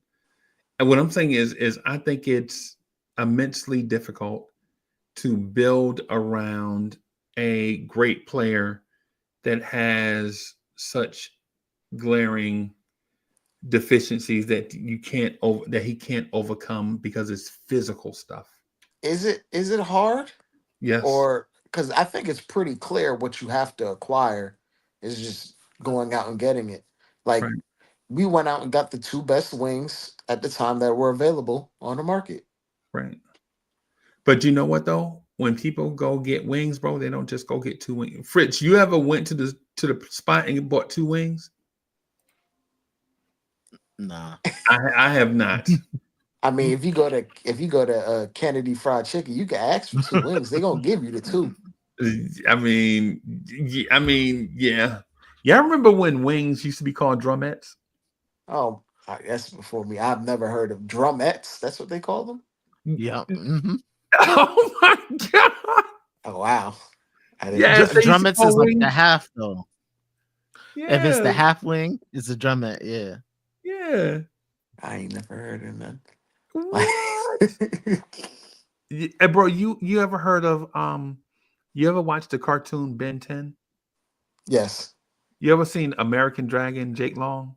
Yeah. Have you ever watched the Fairy Odd Parents? Yes. What? So you barely know what those are then? Yeah. And I said drumettes. Yeah. Bro, have you ever heard of Jay Dilla? I've heard things.